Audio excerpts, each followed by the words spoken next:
Dr. Eric Kelly III and a host of phenomenal speakers from all around the globe for this 7-day virtual event that you don't want to miss. The mission of the Black Business Expo is to raise scholarship money from kids all the way from high school all the way from college. The Black Business Olympics is one of the largest Black business showcases in the world. It is an opportunity for businesses and companies to showcase their businesses globally. We are going to be giving away laptops up to $5,000 away to students. Again, I'm Olivia Appleberry, the founder of 2 Cents Finance and one of the speakers for the expo. I am so excited to see you there. For more info, go to www.blackbusinessexpousa.com or call 919-308-9090 and hope to see you there. I am Black business. From the moment I wake until the time I sleep. Yes, I am Black business. I am Black business. Tell me, are you Black business? I am Black business. Do you support Black businesses? Listen, I support Black business because I am Black business. Black Business Expo.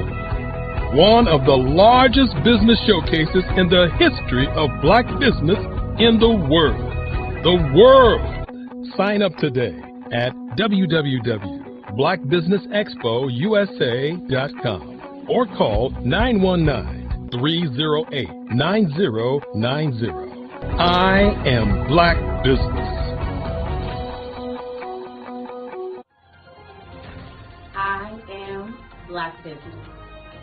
From the moment I wake until the time I sleep, I am Black business. I am Black business. Are you Black business? I am Black business. Do you support Black businesses? I support Black business because I am Black business. Black Business Expo, one of the largest business showcases in the history of Black America in North Carolina.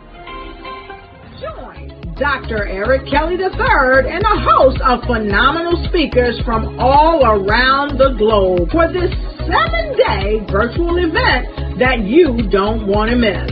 The mission of the Black Business Expo is to raise scholarship money from kids all the way from high school all the way from college. The Black Business Olympics is one of the largest Black business showcases in the world. It is an opportunity for businesses and companies to showcase their businesses globally. We are going to be giving away laptops up to $5,000 away to students.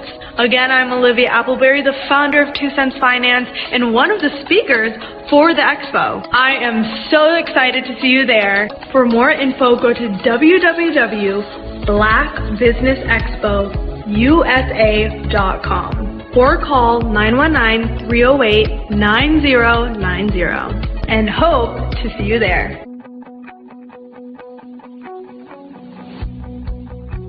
I am Black business. From the moment I wake until the time I sleep. Yes, I am Black business. I am Black business. Tell me, are you Black business? I am Black business. Do you support Black businesses? Listen, I support Black business because I am Black business. Black Business Expo. One of the largest business showcases in the history of Black business in the world.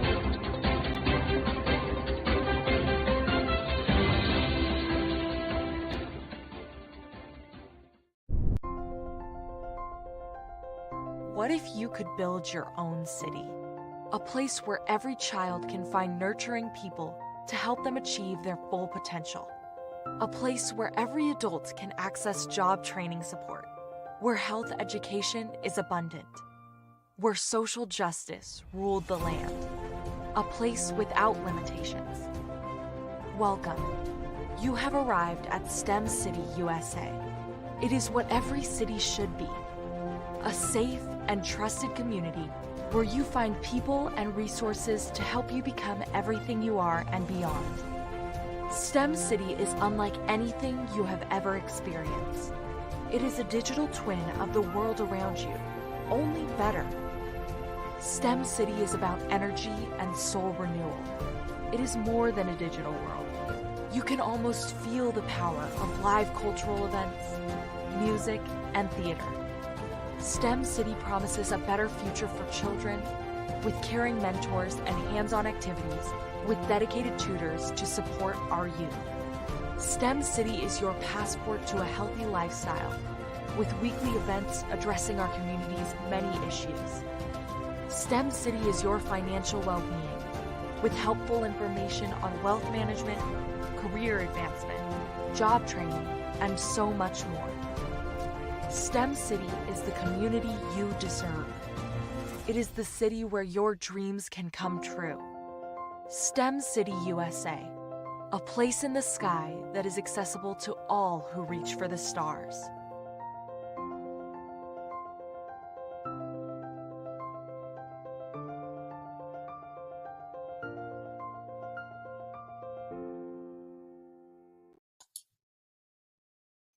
Hi, I'm Barbara Smith. Genius is common. My genius is executive coaching and professional corporate training.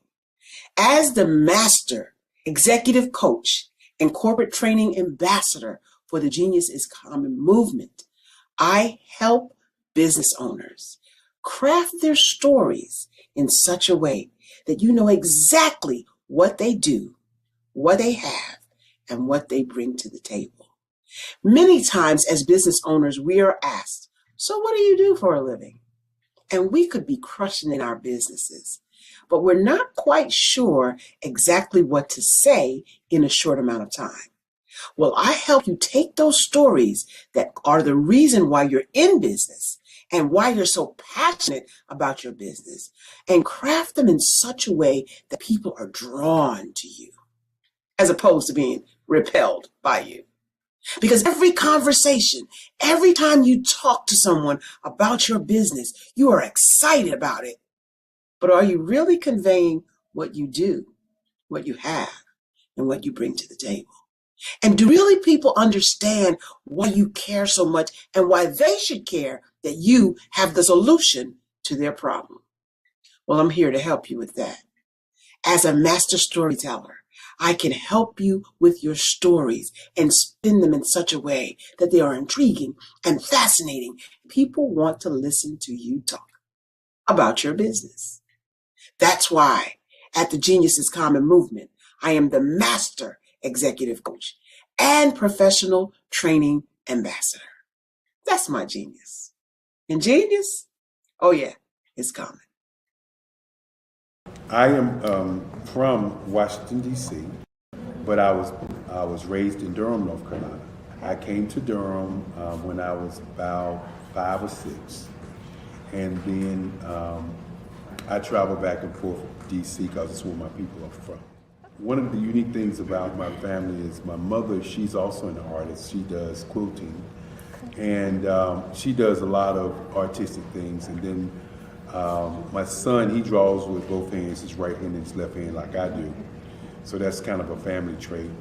And then my other son, he's a videographer, and my daughter, she works, she's a regional vice president for Sunglass Lab.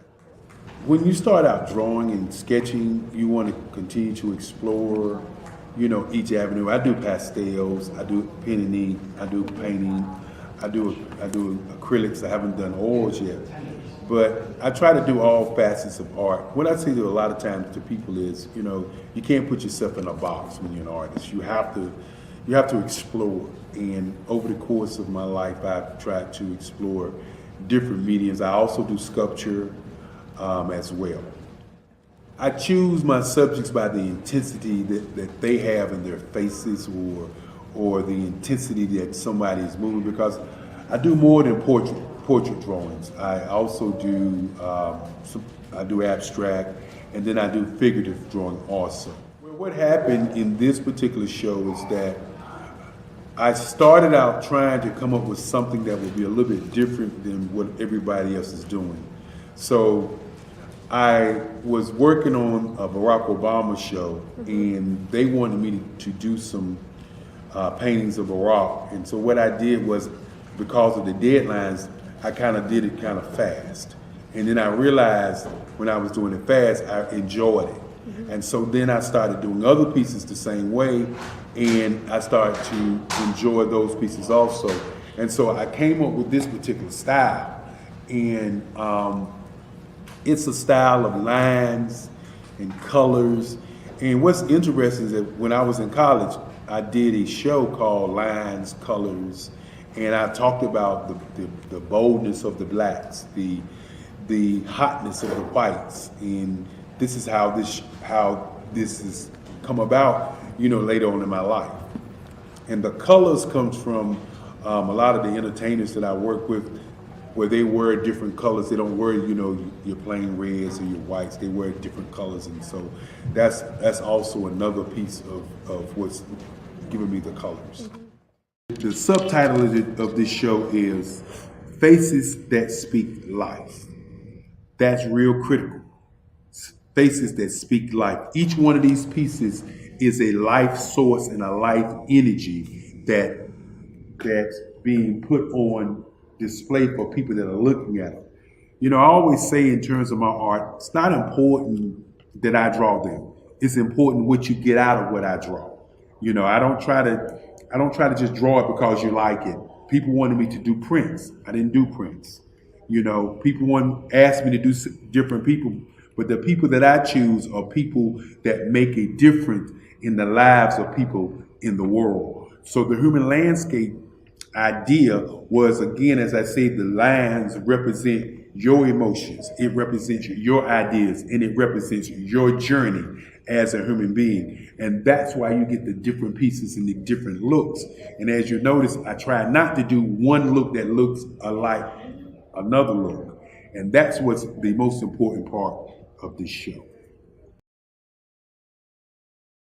Sometimes you got to hear the news from the black perspective, and more specifically, black publishers. And that's exactly why you have to download the Hey Tie app, the largest mobile app delivering breaking news, videos, and podcasts from 200 of your favorite black publishers. Yes, 200 black publishers delivering news as it happens, literally all in one app. Go to HAYTI.com or download the app in the Google Play Store or Apple App Store. It's completely free, along with information that you can trust, so go check them out.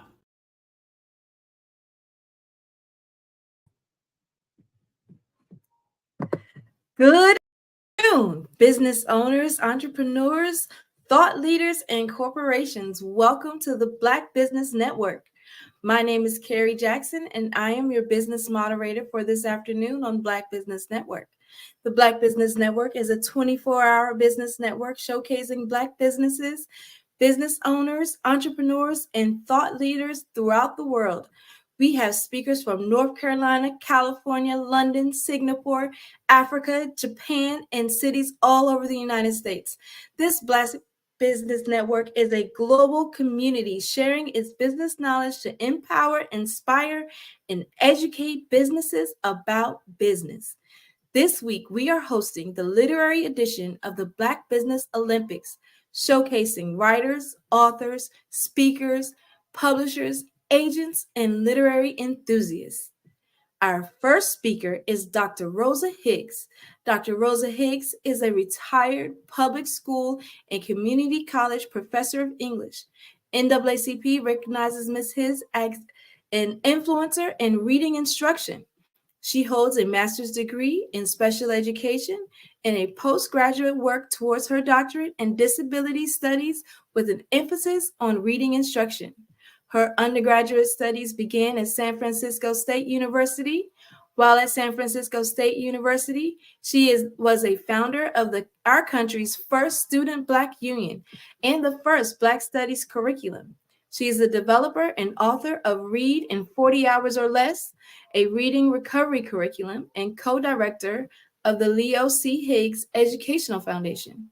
In each of her positions as case manager and reading specialist, She has increased student standardized scores in reading, writing, and math for her students. I present to you Dr. Rosa Higgs. Dr. Rosa Higgs? Hi. Hi, genius is coming, and I'll see you on the other side. So please, it's your stage. Hello. Hi. Well, I guess I'll just tell you about myself. I'm Rosa Higgs, and I have written 4 books, as it turns out. They were lesson plans when I taught public school special ed classes. And the lessons were bound by parents into a book. And that book became 4 books. The magic, the genius in these books is that they teach anyone to read in 40 hours or less. What I have done is broken language arts into compartments. First, I teach reading skills. When I say teach reading skills, it's such that all of my students, well, almost all of my students, learn to read within 40 hours. Yes, I know it's not a year or 3 years. I have no level reading. I just start with my 4th graders, and I teach them how to read every single English-based word in our American English dictionary. And I do emphasize American English because our English in America is different from all of the others. Britain, Australia, Canada, West Coast Africa, South Africa, it's different than all the other Englishes. So our English has its own dictionary, and my students within 40 hours can read every single one of those words. I know, isn't that amazing? Oh, it's so exciting. So after they can read, that's 2 months. The 3rd month of my program is language arts that we typically know as comprehension skills, writing skills, vocabulary building, etc. And that's those components I teach after they can read. Reading is not a language arts skill. Language is the foundation that leads up to language arts. And I don't confuse the two. Some programs, well, all programs that I've seen confuse reading with comprehension and other parts of language arts. So that is what I do. I am just 2 years into business, and it's been a learning experience for me. I have 2 children. As you can see, I have, this way, right? A grandchild. She's 4 and she can read a little bit. But I have 2 children. My son, Benjamin, is involved in our business, and my daughter, Christina, is also involved. She happens to be one of those math people. She loves numbers, and she's excellent at it. And the girl could do long division in her head. Can you imagine that? But it's very exciting having my children with me and going through what the Educational Foundation can do for so many children who need to read. And when I started doing this as a teacher, it was kind of sad that most of our little Black kids couldn't read very well. But as time went on, I saw that many of the other races of children couldn't read very well. And by the time I'm retired from teaching and doing my fun work at the community college, I noticed there are people from all over the world who can't read. And I mean, they can read a little, but they can't read well.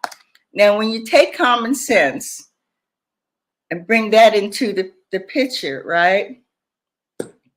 Who in the world said there is a level of reading? There isn't. Either you can read or you can't. Either you can swim or you can't. Either you can ride a bike or you can't, right? Well, so it is with reading. Either you can read or you can't. Now, do not confuse reading with comprehension and writing skills. Those are different categories. But to read a word simply requires knowing 7 phonics rules. My books emphasize that. My student workbook is full of exercises that take the child from wherever they are to the fruition of reading every single American-based word, because all of our words are based in 7 phonetic rules. That's all. It doesn't take a year to learn. It doesn't take 4th graders these words and then 5th grade to get another set of words. No, all of the words are readable by the time a child finishes my class. My classes are good for anyone from 8 to 88. 8 years old to 88. For the pre-K through 3rd grade, I emphasize sight words, or words that are commonly seen, that are memorized. I happen to have experience with little kids learning to read, and they tend to memorize words, right? You ever seen a kid read a book upside down, right? It's the cutest thing, and you know that they've memorized the words. So the emphasis has got to be on the 4th grade, because that's where multisyllable words are introduced to the children, and that's too much for them to memorize. And the sentences are much more complex.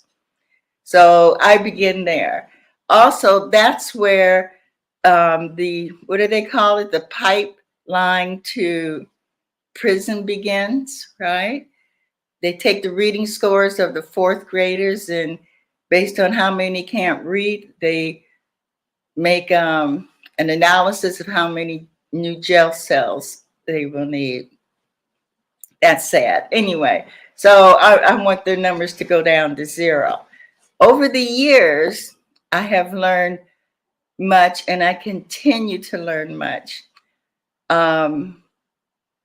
Unfortunately, like in many businesses, you run into people who are pretty closed-minded. But I am very fortunate. Most of the people I run into are very open-minded, because they are desperate, very desperate to help these children, and they just don't know how to teach them to read. So I do. And I offer many gifts, many discounts to parents, to teachers, to superintendents, to organizations that want to learn how to teach children to read. And I teach them, I make videos, I give them away. I set up tutoring centers for people to go to. It's just, it's a massive job. And at my age, it's something that I really want to turn over to younger people. So I'm always looking for some young people, particularly men. Always looking for that man, right?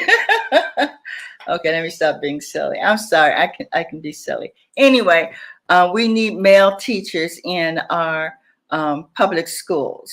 So there's a big push to find Black men to become teachers. And we're doing pretty well. We found a few, and women as well, to become teachers and tutors for our children. Like I said, there are only 7 phonetic rules. 7, isn't that great? And it doesn't take a year. It only takes 40 hours. 40 hours. That is 1 hour a day. 1 hour a day for about 6 weeks. And that child goes from reading at 2nd grade level to reading at 12.9, which is as high as the scale goes, right? And it's beautiful to see them reading. It is the most heartwarming thing. Now, I started off years ago working specifically in our underserved schools. They're underserved. I just call them ignored, cheated, and robbed. Those schools, right? And that's where I've always taught. That's where my heart has been. And that's the population with whom I enjoy working. And I tell these people, whomsoever comes to me and follows directions will learn to read like a PhD in 40 hours or less. Now, it has not taken anyone 40 hours to learn to read. It's really much less. And the people who assessed my program told me it took maybe about 31 hours. And then we said, well, they won't believe that. She said, well, let's just call it 40, like when Jesus was under temptation and fasting 40 hours. So, okay, 40 days, 40 hours. So that's where 40 comes from. But it really doesn't even take that long. Amazing. Isn't that exciting? Well, let me tell you something that has happened. When I moved back to California, my son, who's a city councilman, and an old friend of mine I knew at law school, they called me consistently for a year. Now here I am, happy and retired, professor of English. Oh, I love that title. And I have my own parking space. And because I'm an elder and a senior, all my classes were on the first floor near the bathroom. I was so spoiled at this school. I loved it. And they kept calling me to come back, leave Chicago and come home. And I'm like, well, yeah, but what is the urgency, right? And it's because these kids can't read. I said, that's ridiculous. And they would call me and they said, okay, I'm going to give you a link. You go to that site. So eventually I rolled around to doing what they said, and lo and behold, California was no longer number one in the nation. When I was a child in Berkeley Public Schools, Berkeley was the number one school in the nation, the whole wide nation, right? California was number one in the whole wide nation. I looked at those statistics. I almost fell off my chair. I could not believe we have fallen so low from grace. My hometown of Berkeley, California, had fallen. The whole state of California have fallen way down. When I looked at the statistics about 10 years ago, we were fourth from the bottom of all 51 school districts in the United States. We were down there, like number 46 or something. It was terrible. So lately, I've been looking at this and lamenting how, gosh, this is terrible. The whole state has gone down. Then it broke my heart to learn just a few days ago that this isn't the Black kids' problem. It's all of the kids' problem. And I knew this would happen because Dr. Martin Luther King warned us. He said, if your kitchen's on fire and you don't put it out, it will spread to the rest of the house. And so we all knew that and we believed him.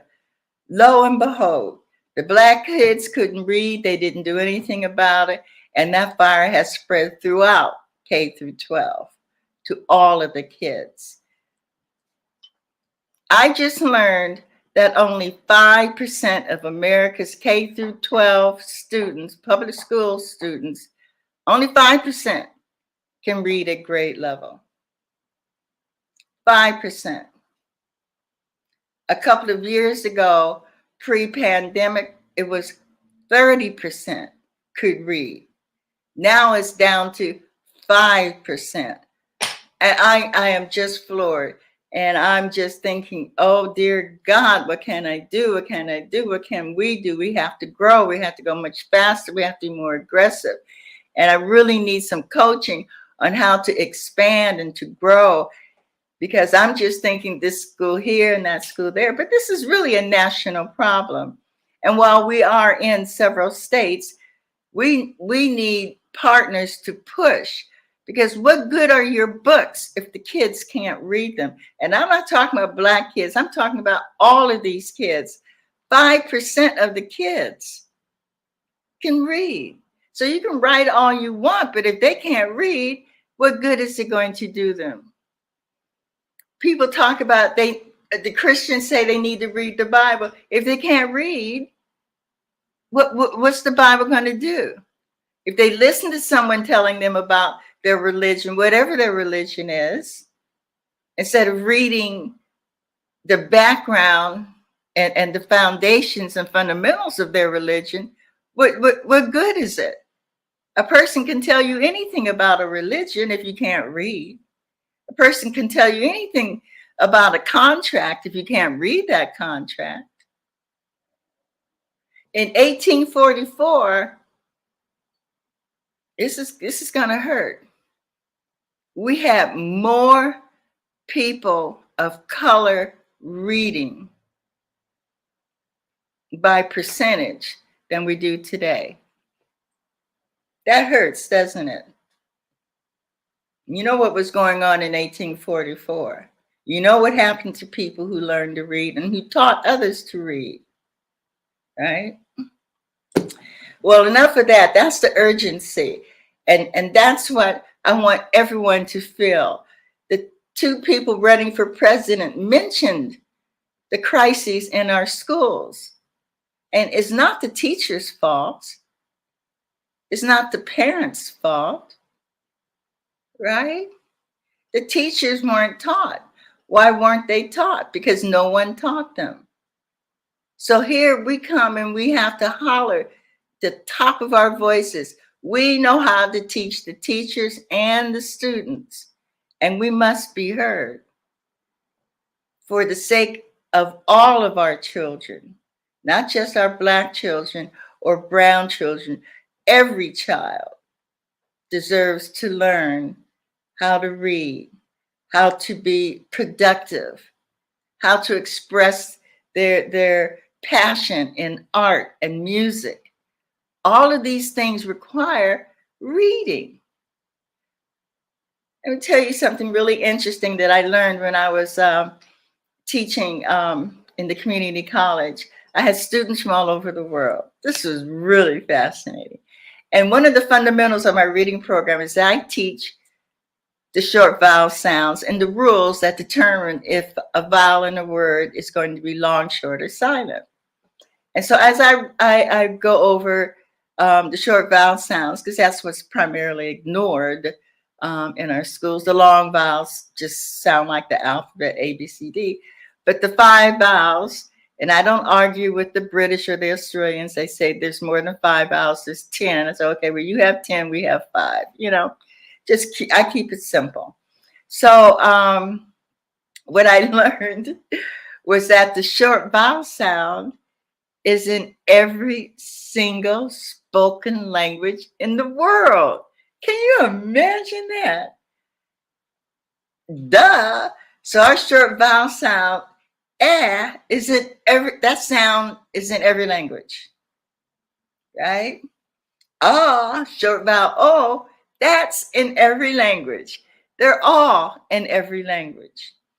And as I was speaking to one of my friends who still attends the temple, and I said, well, tell me about your ancient Hebrew lesson. Once you told me you don't put vowels in words.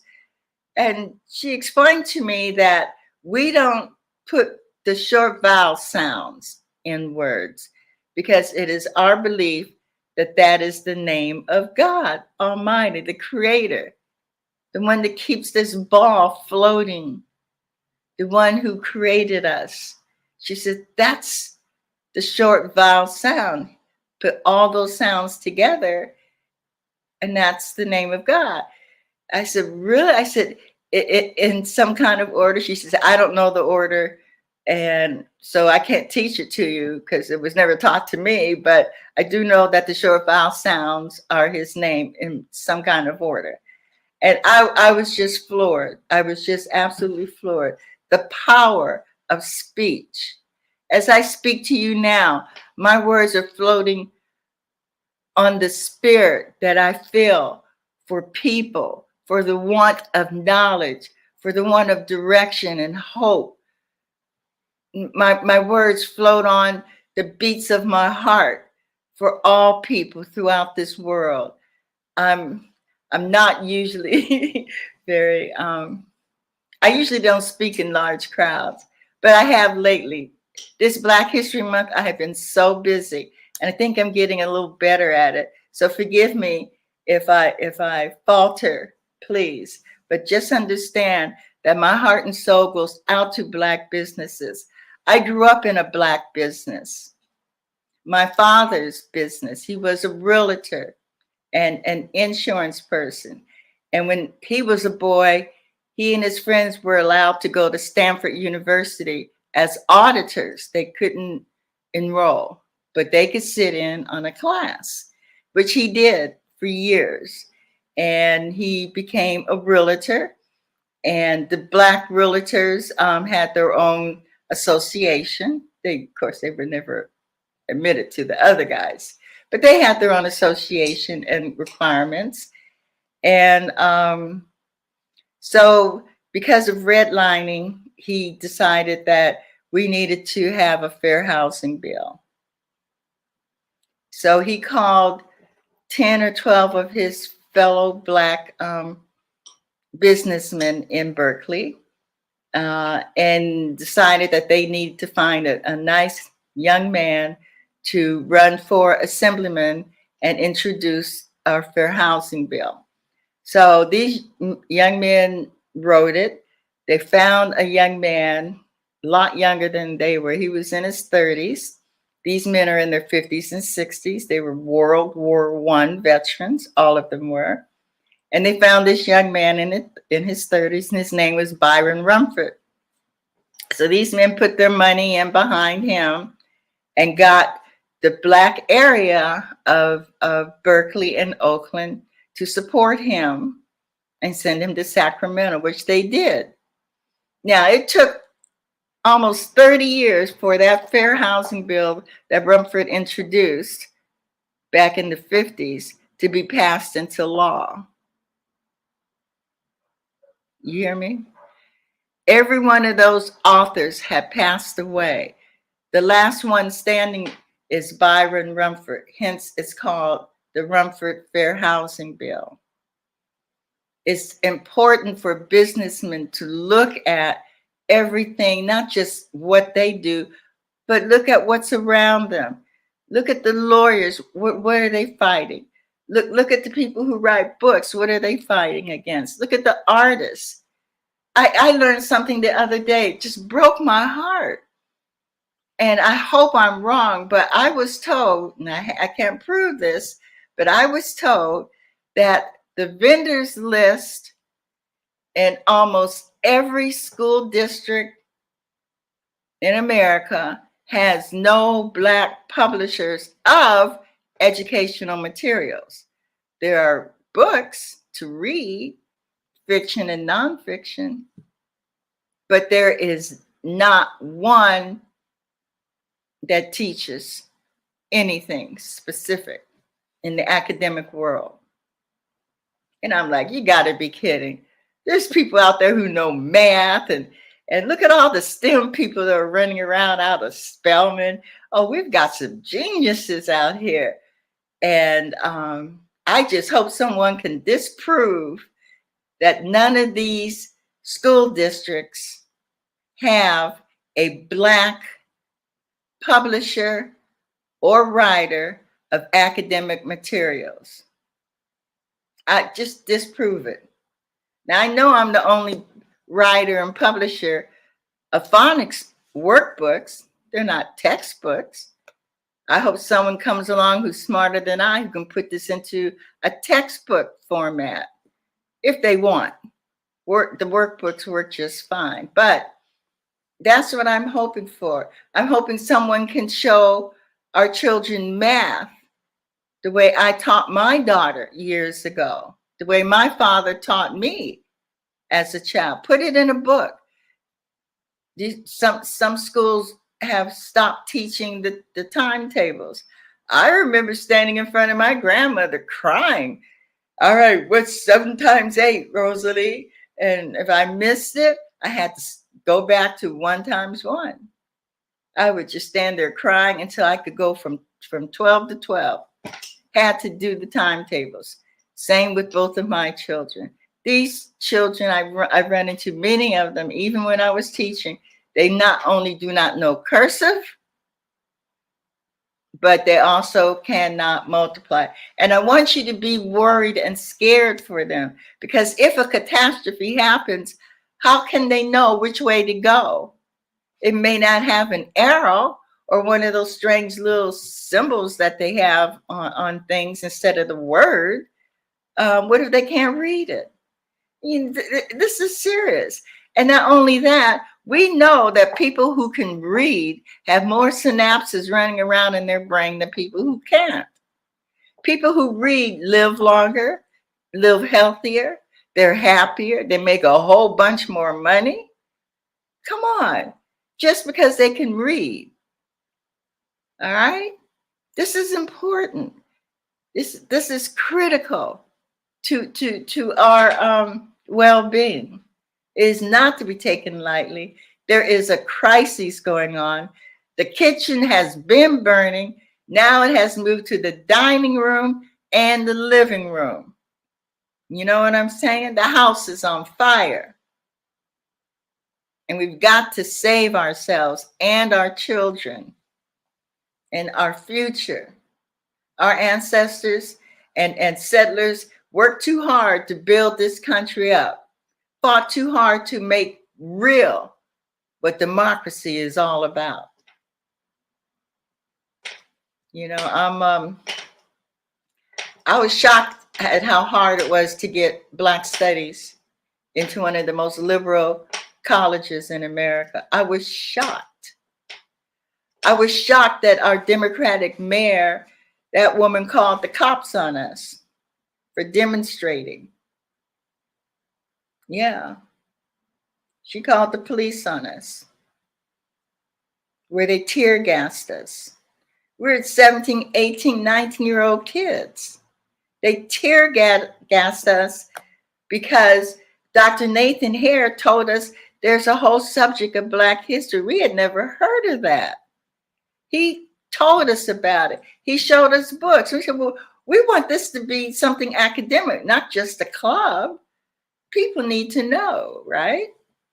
And so we kept asking for it and asking and asking. And a year later, just about every student except the athletes, I don't know why. Anyway, except for that group, came out and protested with us. I had the honor of throwing the president's typewriter out the window. See, I made good trouble, right? That's how long ago this was, okay? There was no computer in his office. It was a typewriter. And if you don't know what a typewriter is, go to the museum and they have some there.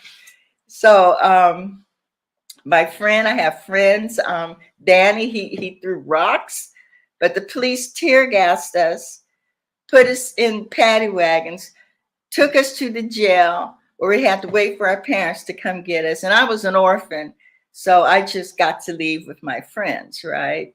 I didn't have any parents. They had died years ago. So that's how important this is. And I think that with the love of life and people and all people, we have got to steer them.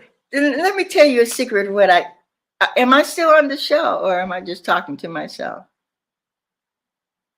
Okay, well, if I'm still on the show, let me tell you, I always teach my students, adults and children, there's only one of two ways to go. There's only two choices in life, really. I know people will tell you there's the gray matter and then there's this one and that one. There's not. That's a bunch of hogwash. The truth of life is there's only two decisions to make on every issue. The truth or the not truth. The correct or the incorrect. Oh, okay. Yes, you were live. We've heard everything that you said. You have poured out so much great information. Oh my God. A lot of good information. One of the questions I had for you is, and I know this isn't, one of the questions, but it's just that out of the facts that you have poured out, my question is, do you think we can still save the house if we put out the fire in the kitchen, in the dining room? Yes, that's what you're doing. Oh, dear heart. Miss Jackson, you are putting out the fire. Everyone connected with this show, Dr. Kelly, we are all helping to put out the fire. All of us. Oh, wow. Okay. All right. So what, let's see this, what advice would you give to anyone that's out there that could be aspiring to write or would like to actually take up that mantle that you said about, trying to get actual curriculum books instead of the workbooks? What would you say to inspire them to take on that mantle? I want you to look at your non-reading people about you. They can be 8, they can be 88. Mm-hmm. If you can, go online and buy my books. If you can't, just call me and I'll do my best to go into the foundation funds and get you the books. But all you need to put the fire out where you are is 40 hours. Okay. To adults, that's 1 week of work, right? It's 1 week of work. That's correct. That's it. Put the fire out. All right. And pray. So where can we get your information? Do you have a website or anything? Oh, I think I did see the you book want my on Amazon. website? Oh, yes. I'm so proud of it. And it wasn't done professionally. It was me. I'm going to get it done professionally, and then you'll like it more. But this is the best I could do for right now, okay? Go to, and I mean every word I'm saying here, www.read, R-E-A-D, N-I-N 40, numerical 40, that's a 4 and a 0, .com, C-O-M, okay? And you'll see my webpage. Do not freak out over the prices, right? My kids are greedy. I am not. Now, I have lots and lots of introductory prices and educators, and I have ways you can pay it forward, right? So yes, a lot of people have paid for your books already, even though you haven't asked for them yet. All right. Just keep that in mind. And when you get your money, you're going to pay it forward. That helps. Okay. That is true. So now, do you have any upcoming projects that you're working on? Any initiatives? Oh my God, yes. Really, really big. I don't want to tell you where, but a whole state has asked me to teach their teachers in summer school. The whole state. Isn't that awesome? That is awesome. The whole state. Now, to tell you the contrast, right here in my little hometown. But Miss Higgs, what other school district? Just every roadblock. We're Black. We know they invent things, right? To turn us back or discourage us. But not in this state. The state that wants me, they say, when can you come? When can you come? I said, well, I'm 80 years old. I don't know if I want to travel that far. Said, Miss Higgs will give you everything you need. Please come. And we'll even give you a chaperone. I said, okay, I'll come. Well, Miss Higgs, we are actually down to like the bottom of the hour. And so we would like to actually thank you for your time and sharing your genius. Because genius is, yes, for inviting me.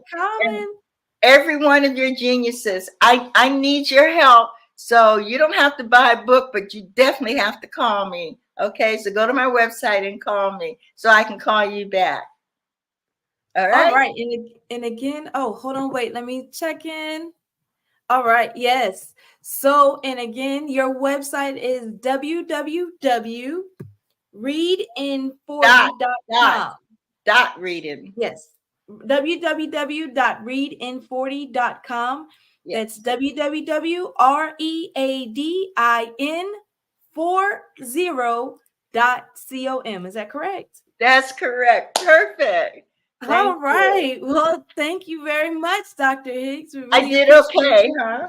Yeah, you did great. I mean, you shared some awesome gems, you know, from the actually the thing that stuck out with me the most was that in 1844 there are more people of color reading than there are now.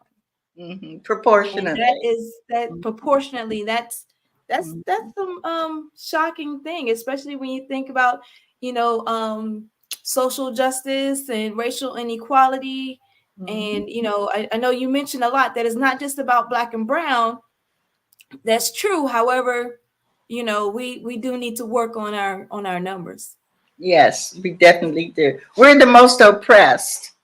That's why the laws go against us. Behavior goes against the other people, but it's laws that hold us back. Yes, and I know I'm going to take up the challenge, and I press everyone on the Black Business Network to take up the challenge to actually discover if there are any Black publishers educated publishers for educational material on the vendors list throughout the country. Is that correct? That's correct. All right. Well, we're going to have to see on how that academia list looks then. Oh, great. So we can improve everything. That'll make a great research paper for some aspiring publisher. That should. Definitely great information. But thanks again, Dr. Rosa Higgs, for coming and sharing your genius here. We really appreciate it. And genius is coming, and I'll see you on the other side. Well, at this time, we would like to also mention that the Black Business Expo's mission is to raise funds for high school seniors going to college or those K-12 entrepreneurs. This expo is a fundraiser for students. You may go to www.blackbusinessexpousa.com to donate to the scholarship, or you can use your Cash App, and that's on the screen below. It says $BBXUSA. Our goal is to give laptops and up to $5,000 to 10 students. Students can register online as well at www.blackbusinessexpousa.com. Every dollar counts, so we want to remind you to donate to the scholarship fund. We want to thank our Black Business Expo USA sponsors for February 2024. NC-100, Moody Capital Partners, Suede Soul, The Hello LLC, Lotus Rich Coaching and Training, Carolina, Virginia, Minority Supplier Development Council, Step Management, Barbara H. Smith, LLC, 5-Star BDM Media, Margie McLean Foundation, Incorporated, Genius is Common, Earth Essentials, Malane Shania Global, Executive Women's Success Institute, The Quality Coaching Company, Superwoman Business Services, Creative Force Studios, Lee Entertainment, Artist App Design, and Black Business Expo USA. Genius is coming, and I'll see you on the other side. I was born in a little village on the island of Haiti. Many deadly diseases pounded me. It is as if they were on a mission to end my existence on this earth. I refused to give up. In 1983, I left Haiti and came to the United States of America. And I came with $5, 2 shirts. I didn't speak in English. I came to Atlanta. I got a job. I was a doorman. I was a doorman with a dream. What I used to come on stage. I'd rehearse this moment that I'm standing in front of you. That's the power of a dream. Maybe today is the day you begin acting as if you already have it. And then step out with full force. Take a risk. No condition is permanent. Don't let your situation distract you. You are chosen. You are called. You are born for a purpose in this life.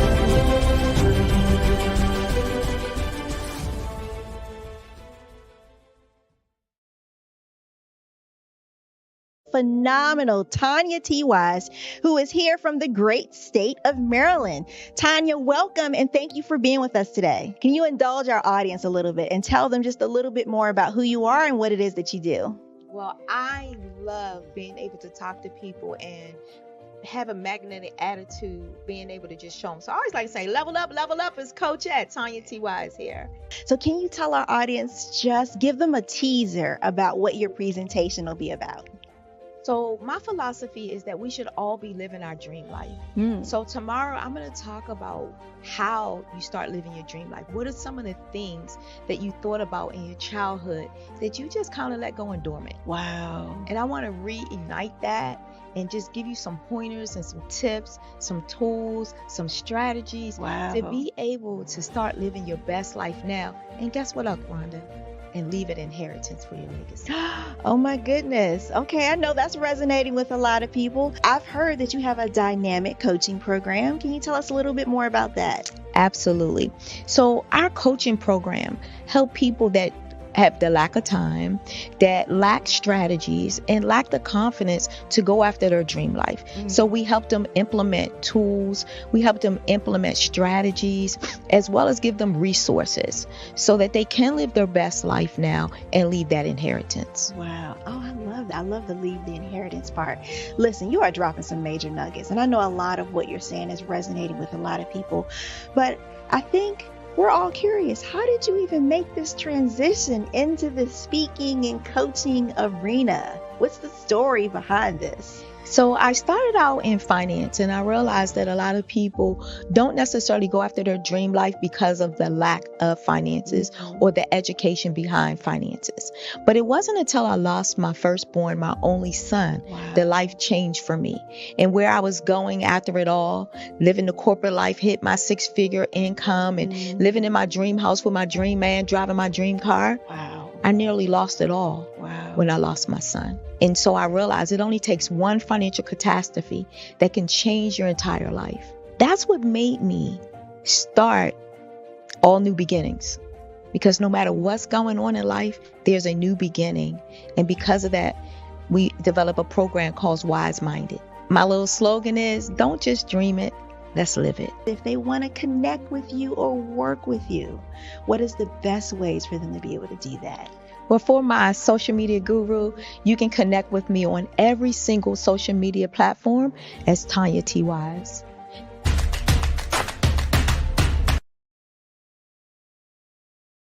Five-Star BDM, Brand Development Masters, is a professional consulting and advisory group keenly focused on business development services for the small to mid-sized business and entrepreneurs. Although every business is unique, they often share business development challenges that can be addressed through smart branding. Services include process improvement and operations, digital strategy and transformation, business intelligence, digital marketing, and personal branding. Our business and personal branding company has helped a number of professionals and organizations to optimize and grow. This results in more business, more opportunities, better reach, positive outcomes. Visit www.fivestarbdm.com today to learn more.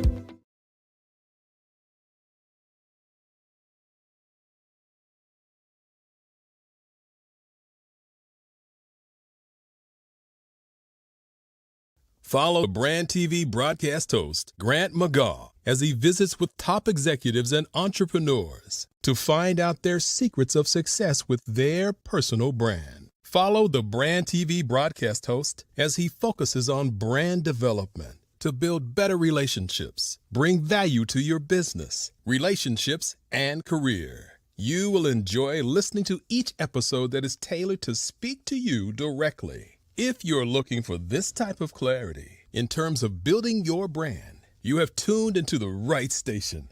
Each episode will help you to shape a conversation in the 5-star BDM network of 20,000 professionals and become a springboard for your corporate engagement and business opportunities. Each guest will frame their story in the areas of personal branding, business development, career development, financial empowerment, and technology innovation. Grant McGaw explains why he is the CEO and owner of his own professional career. Grant is an accomplished business leader and entrepreneur who wants to give back to individuals to grow their personal brand strategy. Tune in as he weaves his story about new possibilities, while to you exceed expectations. If you love storytelling, this show will make for fun.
Dr. Eric Kelly III and a host of phenomenal speakers from all around the globe for this 7-day virtual event that you don't want to miss.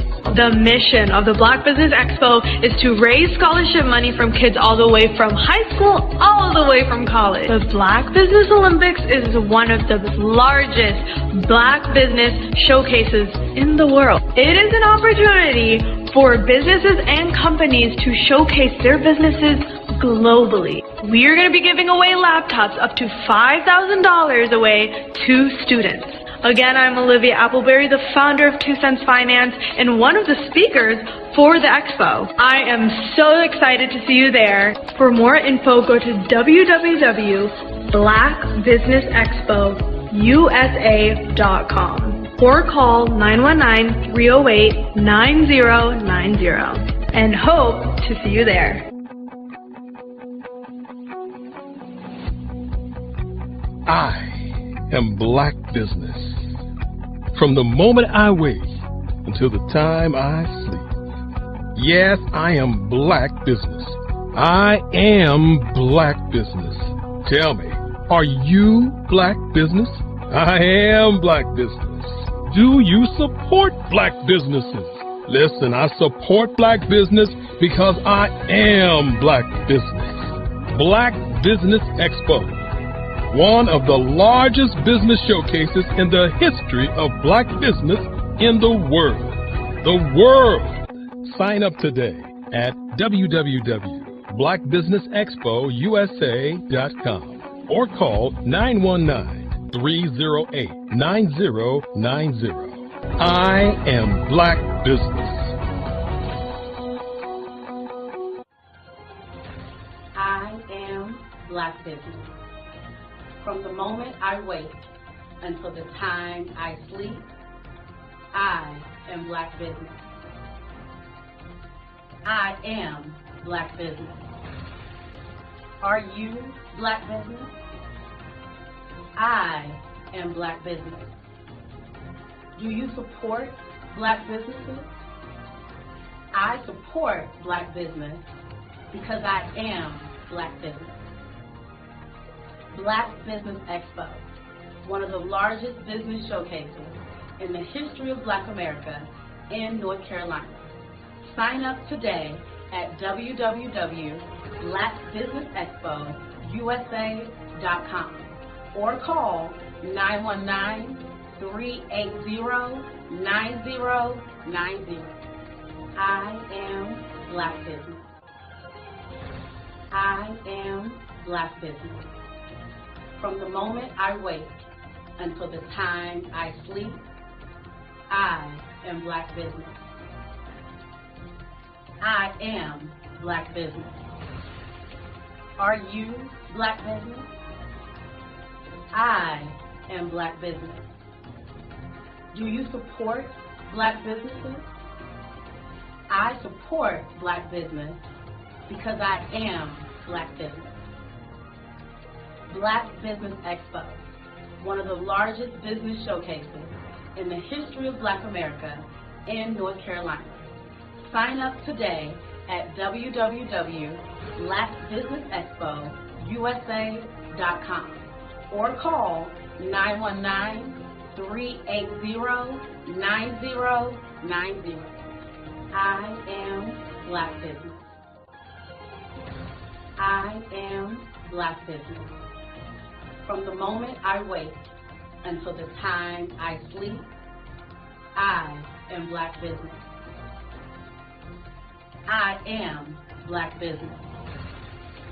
Are you Black business? I am Black business. Do you support Black businesses? I support Black business because I am Black business. Black Business Expo, one of the largest business showcases in the history of Black America in North Carolina. Sign up today at www.blackbusinessexpousa.com or call 919-380-9090. I am Black business. Join Dr. Eric Kelly III and a host of phenomenal speakers from all around the globe for this 7-day virtual event that you don't want to miss. The mission of the Black Business Expo is to raise scholarship money from kids all the way from high school, all the way from college. The Black Business Olympics is one of the largest Black business showcases in the world. It is an opportunity for businesses and companies to showcase their businesses globally. We are going to be giving away laptops up to $5,000 away to students. Again, I'm Olivia Appleberry, the founder of 2 Cents Finance and one of the speakers for the expo. I am so excited to see you there. For more info, go to www.blackbusinessexpousa.com or call 919-308-9090 and hope to see you there.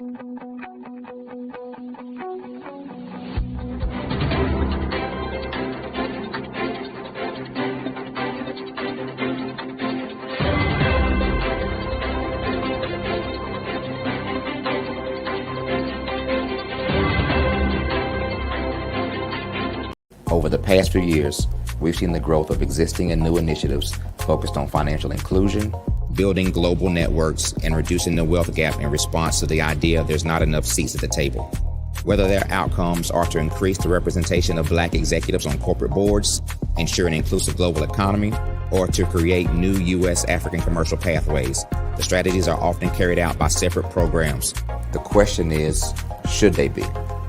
With the continent of Africa being home to more than half of the world's fastest growing economies, the youngest workforce, over 400 companies generating more than $1 billion annually, 700 generating more than $500 million annually that are poised for growth, and being the destination of nearly $5 billion in venture capital in 2021. The diversifying U.S. and Africa commercial engagement by building bridges between African businesses and their U.S. diaspora should begin being seen as mutually beneficial.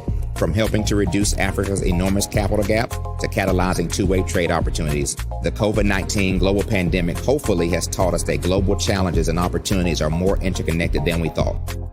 During the pandemic, African companies like Unicorn Flutterwave, insurance provider Reliance Health, ride-hailing app Yasir, and 54Gene, the continent's first bank of DNA on people of African descent, prove that when African companies have access to networks, capital, and information, they grow big, grow fast, and create solutions that are valuable to the world.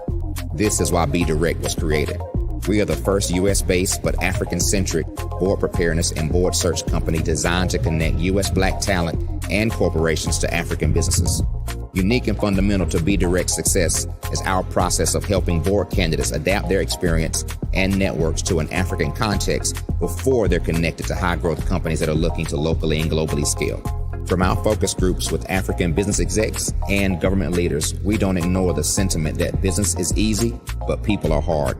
Having a pool of board candidates with hard-to-access networks and extensive experience across the business lifecycle, including successfully raising capital, is table stakes for an initiative like this. So yes, we have that. But corporate or entrepreneurial success in the U.S. does not guarantee success in Africa. Developed alongside industry partners on the continent, our training program, Be Direct Prep, is designed to transpose their experience to create cultural comfort, understanding, and a commitment to helping businesses in Africa scale.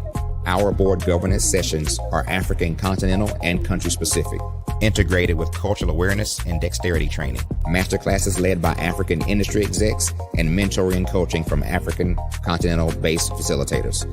But even more unique to Be Direct Prep, we cap off our training program with an immersion trip to help candidates that have not been to Africa before see and feel Africa's complexity and opportunity from African soil. We all know traditional network-based board placement has historically left a lot of us out of ever really being in the paid board pipeline. Our strategy supports the work of many great organizations that are successfully filling seats at U.S. board tables by creating more tables for those that are still left on the sideline. It's time to start seeing the role and value of U.S. Black talent and businesses on the continent of Africa differently. Old perceptions and habits limit economic inclusion. Let's transition Black talent and the African businesses they will support from the periphery of the global economy to its core. Living in a global lockdown, we all know now how fast local and global economies can change, and see the value of having businesses that hire, strengthen local value chains, and even grow globally. Status quo in any form holds back progress. We must democratize U.S.-Africa commercial engagement by socially and economically connecting cultures that have long been disconnected. It's time for Africa's U.S. diaspora to redefine their global value by helping African businesses scale continentally and globally.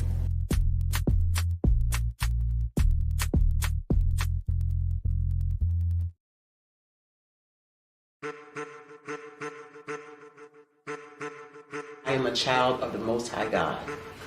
He has gifted me in ways that I could not even imagine and didn't know.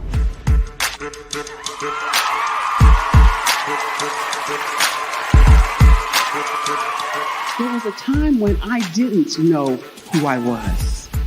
I listened to other people tell me who I should be, what I should do. I listened to people telling me that I should be a boutique owner, that I should be a construction manager, that I should be a laborer. Have you ever felt like you should do something else, be something else, go somewhere else, be wherever you wanted to be, and you felt like you were in a box? Anybody in the room? And you couldn't get out? Anybody in the room? And you kept trying to go and you couldn't get out? Anybody in the room? But let me tell you, you need to rock the box. Rock the box.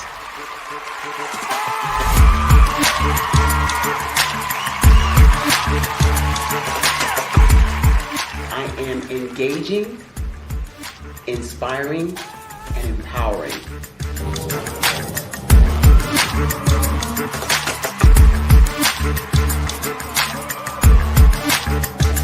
I would give you everything I know.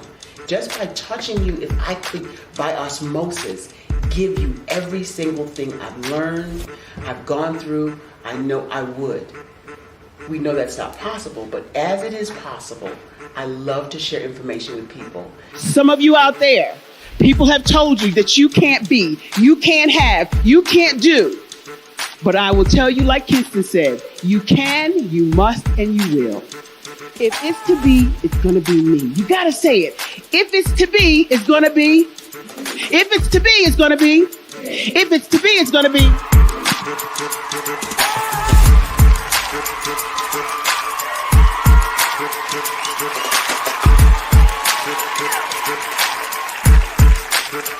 Barbara is because she believed what her mama said about her and not what other people told her.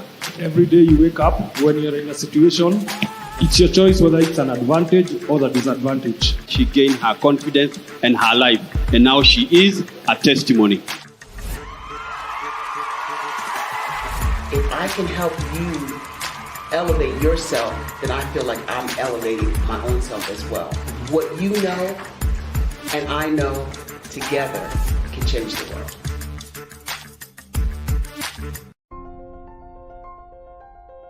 What if you could build your own city? A place where every child can find nurturing people to help them achieve their full potential. A place where every adult can access job training support. Where health education is abundant.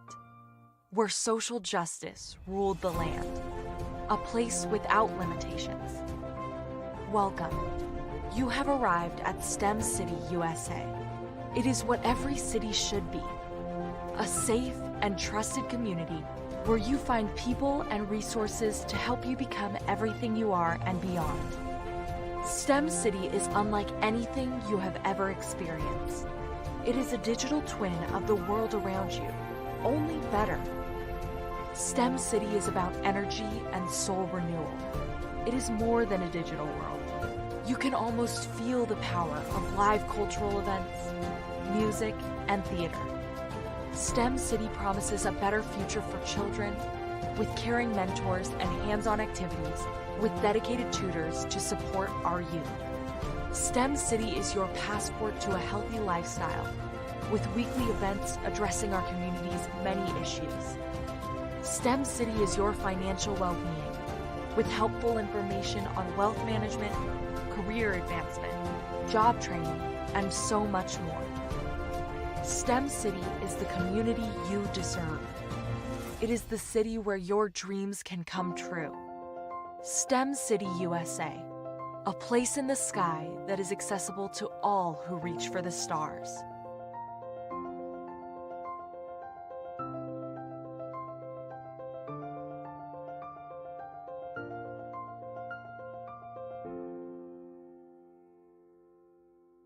Are you a forward-thinking entrepreneur or business owner? The world is changing faster than ever, and it's time to pivot and adapt to the future. Hello LLC is here to help you do just that. Hello stands for helping enterprises leverage leading-edge optimizations. Our innovative solutions can streamline operations, reduce overhead costs, and give you a competitive edge in a market projected to reach $5 trillion by 2030. By pivoting to the metaverse, businesses can tap into a rapidly growing market that is projected to be a significant part of daily life for 25% of Americans by 2026. As a full digital metaverse agency, the Hello LLC can help you create custom solutions to streamline operations, increase productivity, reduce costs, and drive brand recognition. Why should you pivot to the metaverse with the Hello LLC? By leveraging cutting-edge technology, you can provide immersive experiences for your customers, expand your global reach, and unlock new revenue streams. Contact us today to make the pivot.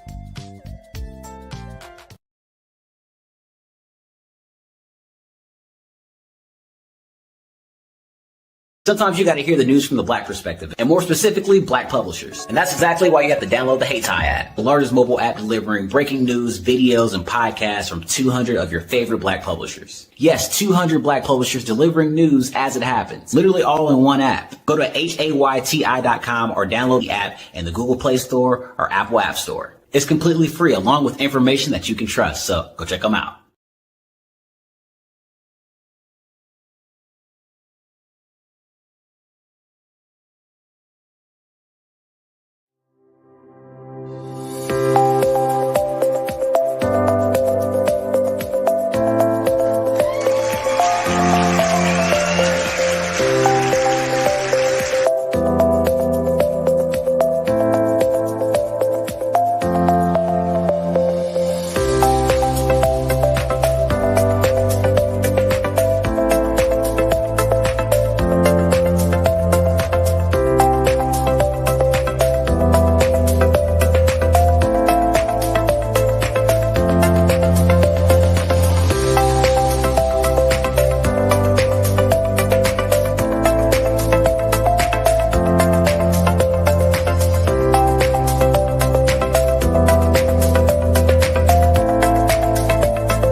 you are in the right place at the right time.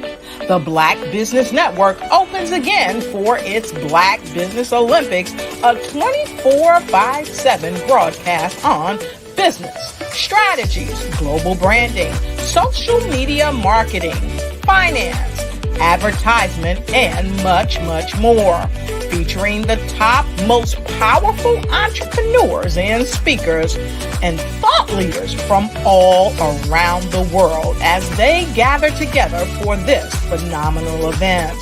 Join the Black Business Network streaming live into the metaverse, STEM City, USA, Black Multiverse, Pod TV, Roku, Hulu, iHeartRadio, Apple TV, YouTube, TikTok, Instagram, Google Podcasts, Facebook, LinkedIn, IBM TV, Spotify, and Twitch.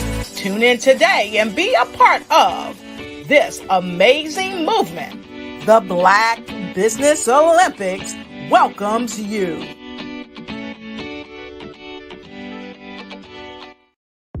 The Black Business Network and Black Business Olympics are essential platforms for Black business owners globally. They provide the tools and support you need to succeed in today's competitive marketplace. Join us today as we collaborate together with businesses from around the world to support our children, students, and young future entrepreneurs, Black businesses and corporations. We raise funds for students going to college and young entrepreneurs who are aspiring to be business owners, and we invite you to be a contributor today. Visit the website www.blackbusinessexpousa.com to connect with and learn more about how the Black Business Network and Black Business Olympics can help you not only share your amazing business story to businesses, but also serve future generations. Hello, my name is David Jones, CEO and co-founder of the Hello LLC, where we help businesses build a culture, brand an experience, and leverage technology to pivot into Web3.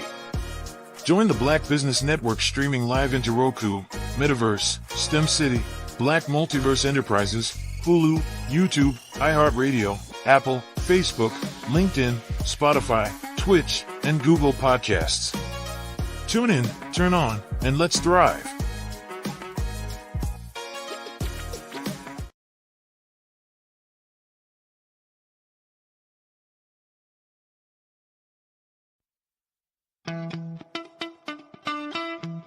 How many times have you been asked to help someone you didn't even know, a student, a business entrepreneur, or did you ever even ask, where did they end up? That business, that friend, that entrepreneur. Well, just maybe they ended up in a gang, bankrupt, homeless, or worse, dead. Maybe they turned to crime, drugs, and alcohol. Did you ever wonder? Did you destroy their dream, or was your life always so easy? At the Black Business Olympics, we started a movement to help students complete. Give them hope and foster success. Help them to leave their dreams of providing laptops, computers, and up to $5,000 in scholarship funds. Today, we ask you to help a student, a business owner, or an entrepreneur to realize their dream by sponsoring them, supporting them, and buying from them. Consider this. With $1.6 trillion in our Black community, we only ask for a small donation for our students, our businesses, and our entrepreneurs. And you can change a life today. So I ask you, what are you going to do? Sit on the sideline and watch our students in high school be leaders, miss out on their dream from lack of resources? Or are you going to donate to the movement and change their future and yours as well? Give us a call today at 919-308-9090. Change their life by investing with action to the Black Business Olympic Fund. The Black Business Olympics, one of the largest business showcases of Black business in the history of the world.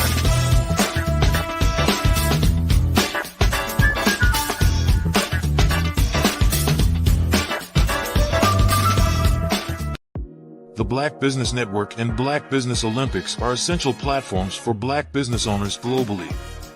They provide the tools and support you need to succeed in today's competitive marketplace. Join us today as we collaborate together with businesses from around the world to support our children, students, and young future entrepreneurs, Black businesses, and corporations.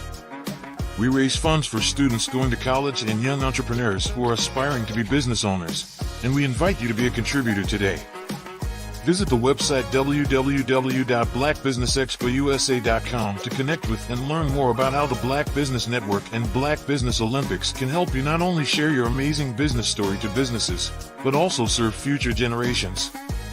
Hello, my name is David Jones, CEO and co-founder of the Hello LLC, where we help businesses build a culture, brand and experience, and leverage technology to pivot into Web3. Join the Black Business Network streaming live into Roku, Metaverse, STEM City, Black Multiverse Enterprises, Hulu, YouTube, iHeartRadio, Apple, Facebook, LinkedIn, Spotify, Twitch, and Google Podcasts. Tune in, turn on, and let's thrive.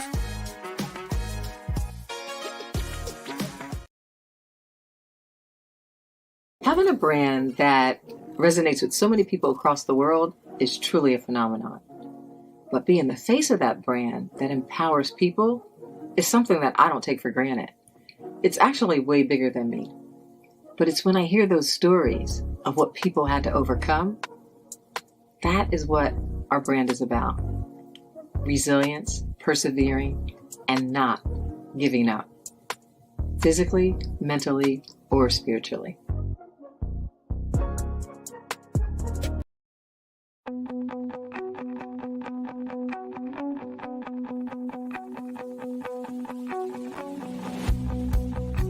I am Black business. From the moment I wake until the time I sleep. Yes, I am Black business. I am Black business. Tell me, are you Black business? I am Black business. Do you support Black businesses? Listen, I support Black business because I am Black business. Black Business Expo, one of the largest business showcases in the history of Black business in the world. The world!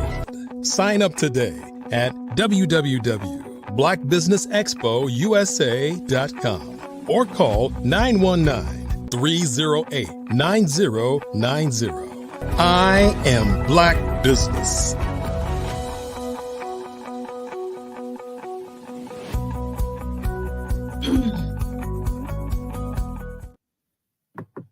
Good afternoon, business owners, entrepreneurs, thought leaders, and corporations. Welcome to the Black Business Network, and my name is Carrie Jackson, and I am your business moderator for this afternoon on the Black Business Network. The Black Business Network is a 24-hour business network showcasing Black businesses, business owners, entrepreneurs, and thought leaders worldwide. We have speakers from North Carolina, California, London, Singapore, Africa, Japan, and all the cities throughout the United States.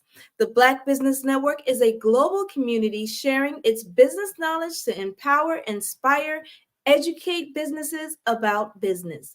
This week, we are hosting the literary edition of the Black Business Olympics, showcasing writers, authors, speakers, publishers, agents, and literary enthusiasts. Our next speaker, Attica J. Torrance, will be doing a fireside chat with Miss Eartha Watts Hicks. Attica J. Torrance is a two-time Emmy Award nominated producer, Television Academy Awards recipient, an award-winning director, an actor, screenplay writer, novelist, and a film industry veteran for over 20 years of experience. Attica's 2 Emmy nominations and Television Academy Honors Award came from the 6-part docuseries he produced entitled Rest in Power, the Trayvon Martin Story. Rest in Power was executive produced by Jay-Z and the parents of Trayvon Martin, Sabrina Fulton, and Tracy Martin. Most recently, Attica was taped by Cocktails Production to produce and direct the entire Show Up, Turn Out voting campaign for the 2021 New York City primary elections. Attica created a curriculum that was taught at Long Island University's Brooklyn campus with famed actor Malik Yoba. The class entitled The Working Actor with Malik Yoba was also produced as a live event and television pilot for the NBC Universal entitled The Working Actor with Malik Yoba Monologue Slam. Attica is the founding partner and producer of the Brooklyn FAM, Film Arts and Media Conference, along with the actor Jamie Hector, which is a 3-day conference held in the heart of Bed-Stuy, Brooklyn, at Restorations Plaza, historic Billie Holiday Theater. The Brooklyn FAM Conference, formerly known as the Bed-Stuy Crown Heights Film Festival, brings out the who's who in Brooklyn's thriving film arts and media community. Always creating, innovating, Attica just wrapped up production on his latest feature film and is currently in post-production in preparation for a successful festival run. During the height of COVID-19 pandemic, Attica produced and narrated a mini doc called Vacant, Not Vanquished about New York City's during the COVID-19 pandemic, and sold out of his special limited edition novel, Brooklyn Bred, a 90s Brooklyn story, which is coming-of-age story about a young man's plight growing up in Bed-Stuy, Brooklyn in the early 90s. Upon selling out of the special limited edition copies, the paperback version has become required reading for the New York City's Education Department's My Brother's Keeper program. I present to you Attica J. Torrance and Miss Eartha Watts Hicks. Great job. Hey, genius is coming, and I'll see you on the other side. Thank you. Thank you so much for that opening. Great job. Well, hello, Attica. It's great to see you. Wow. Hello to you, and thank you for having me. It's great to be here with you. I'm honored. Thank you so much. Now, my first question is, I've heard of people going from novel to film or novel to television, and rarely have I heard it done in reverse, which you have done very successfully. So please tell us what that journey was about, what inspired you to do it that way. Wow. Well, primarily because of what you said, most people go from novel to film. So as a filmmaker, as a writer, a screenplay writer, I was writing a pilot. I wanted to write something that was seen from the Brooklyn lens. I've seen a lot of stories out here, whether it's, I wanted to write a story about the 90s in Brooklyn. And,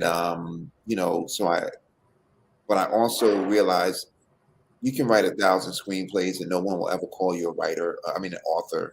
You don't get that type of credit to your name. And I'm from the era when authors had a lot of clout.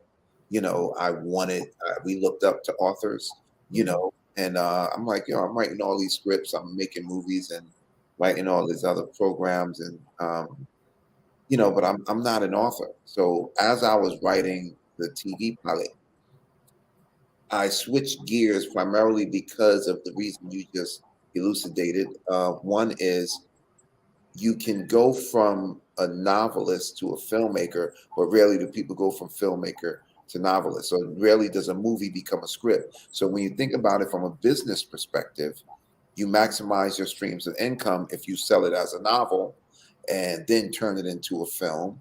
Right. Because if you make the film first, you kind of, to some degree, shut out the potential for a novel. And then the other thing is, if it's never made, it's like you never wrote it, right? So, it just goes and stashed on a shelf somewhere, or now in a hard drive.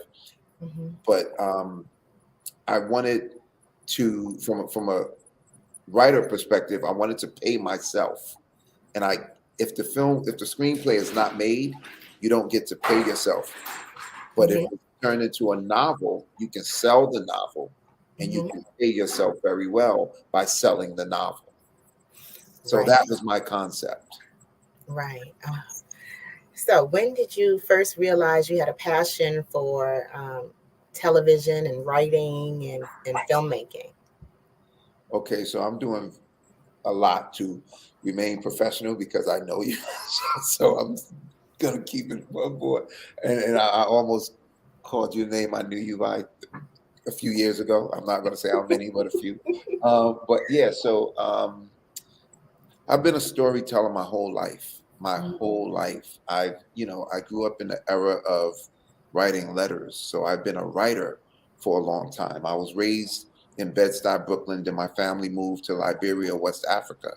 And in doing so, I had all of my friends here, my family, and I was writing constantly. And then, I've always been a storyteller. I mean, we've played games, in my house where we, charades, or whether, we were telling stories, with our bodies, or, all of those games. So when I decided to choose it as a career, I chose filmmaking. But I chose filmmaking not understanding how it's really just a part of being a storyteller. So as a filmmaker, oftentimes people ask you what kind of films you make, and I'm not just a narrative filmmaker, which feature films, when people think of feature films, that's narrative filmmaking. I'm also a documentarian. I make documentaries, I make animations, I'm a voiceover artist as well, so I'm a storyteller, Eartha, and this the process of becoming an author was just so simple to me because I'm still writing a story, right? So you write your story beginning, middle, and end. You go back, and they say 95% of writing is rewriting. So you go back in and you edit it and you edit it and you edit it and you get it to an editor, and then you publish it. Like that's the process. It's it's the same process to some degree with the screenplay. You just take that and you get it to someone that can finance it. That's the only difference. In this case, I self-published, and I've done the same with my films. So I've always been a storyteller, and I became a filmmaker when I went to school for film in 1996. When I went back to school for film in 1996 and learned the craft. Wow. So as a filmmaker, who were your greatest inspirations and influences as a filmmaker, and as a author, who were your literary inspirations? So filmmaking is hands down Spike Lee. Like there's no comparison to, I'm not going to say no comparison, but when it speaks to influence, Spike Lee's influence on me as a filmmaker, because he's also a writer, and he's an actor, and he's a director and a producer, and he's from that tribe of whatever needs to be done, we do it. Another amazing filmmaker who's also an amazing writer is Sylvester Stallone. Oh yeah. Sylvester Stallone's monologues are unmatched. Yeah. When that man is delivering that monologue, the words are one aspect of it, and his ability to draw you into it is another one. Yeah. One-liners, he has many of them.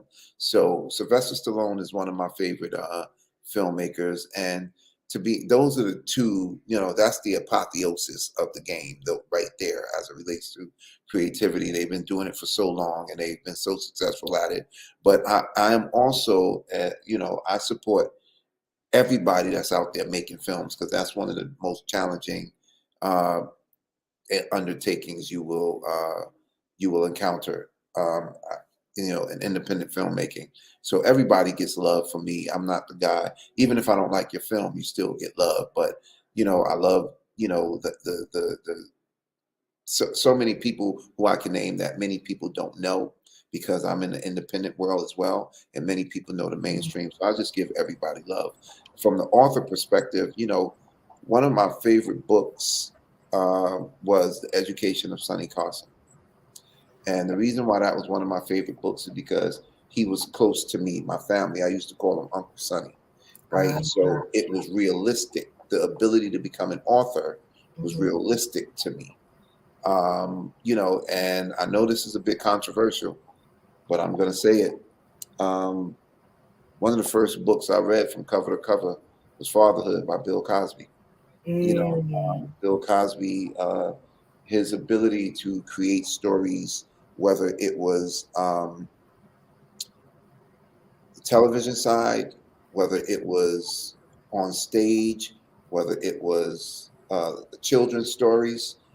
We grew up with those stories. And in this particular instance, I'm separating the man from the controversy. But the reality is, one of the first books I ever read outside of a classroom setting that wasn't a comic book was Fatherhood by Bill Cosby. And it made me read a couple more of his books because of the way his stories were delivered. They weren't delivered as though it was an inculcation. It was delivered as though it was entertainment, and he was dropping gems in it. So, you know, but anybody that's out there, I mean, I could go to all the, you know, all the popular authors that people know, but they already know them. So it doesn't make sense in doing that. But Sonny Carson's book moved me. Bill Cosby's book was one of the first books I've ever read that's outside of a classroom setting and that wasn't a comic book. And then, you know, all the other authors that we had to read, whether it was the ISIS Papers or Walking with a Panther or Rich Dad, Poor Dad, you know, all of those fall in place. Oh, yeah. Now, I only recently learned that Sylvester Stallone actually wrote Rocky.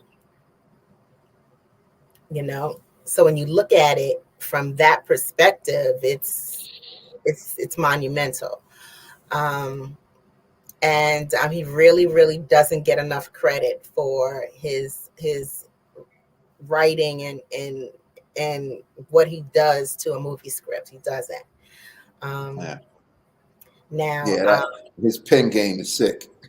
Oh yeah, really is, and he put a lot of drudgery into it to learn how to do it and to be meticulous about doing it the way he wants to. The rewrites, revisions, you know, he is an inspiring story for those who look up his story and actually watch, because I think there's a documentary on Netflix now that goes into his background on filmmaking that is just as inspiring, if not more inspiring, than the movie Rocky itself. So I believe, I want to say, well, inspiration comes how it comes, right? So whoever gleans inspiration from the movie, I can't say one is better than the other, but from my sensibilities, his story is more inspirational than the movie, because the movie doesn't happen without a story, right? Like, if you think about the filmmakers I named,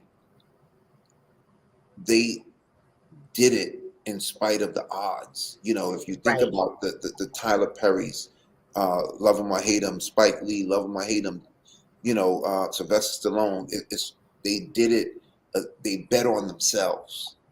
And that's the mentality. There's the second principle of Kwanzaa is Kuji Chakulia, self-determination. You know, you bet on yourself. And that's the world that I live in. And that's why I say I can name a whole bunch of other filmmakers, but those are the ones who I really lean to because they're also writers. Right. And then Spike Lee was Brooklyn all day. He brought the culture, hip hop culture, to film when hip hop culture was not that popular with anyone outside of it. And then he put us on the big screen and put in all the things that would appeal to us. And those of us who are part of Generation X, he pushed all of our buttons with the language and the phrases and the clothing and the Jordans and the Dookie ropes. He just threw it all in there. And then he said, you know what? I got you college students too, and came back and hit us with School Days. So, you know, he made us visible, as in our generation. He made us visible in a way that we didn't have to. And I'm going to say it this way, and please forgive me. We did not have to pretend to be as sophisticated as those who came before us. We could just be ourselves, do ourselves, and appreciate ourselves as is. And that's why I love Spike Lee's work. I agree with you wholeheartedly, man. I can do a whole piece on the admiration I have for that man and his work. I've had the pleasure of working with him, you know, I several times, and yeah, he had a knack for bringing real life to the screen, and the different levels of real life. So, and the fact that he's a writer, and I keep saying this because I got to go back to that. The least expensive aspect of the film industry or theater industry or the publishing industry, the least expensive aspect of it is writing. Yeah. Yeah, everything else costs money. Right. No one can stop anybody from writing. Right. So it starts there. No film starts without writing. TV shows don't start without writing. So that's what it is for me. Now, was it a struggle? Because I'm going to say this. I know as a novelist how much of a struggle it is to go from writing a novel to writing a screenplay or even a treatment to a screenplay. It was a struggle. Even when I saw the format, it was still a struggle because I'm passionate about the details and the nuances. Now, for you, coming from screenwriter to novelist, was that a struggle for you, or did it just flow? It just flowed. It wasn't a struggle because I think the formatting aspect of it is more technical when it's a screenplay or a treatment or a synopsis or an extended treatment, all the things, right? So being a novelist, you just write the story, and then there is technique and skill to it, but you just get the story out. And even I'm used to the process because as a filmmaker, I don't edit the story as I'm writing it. I write it.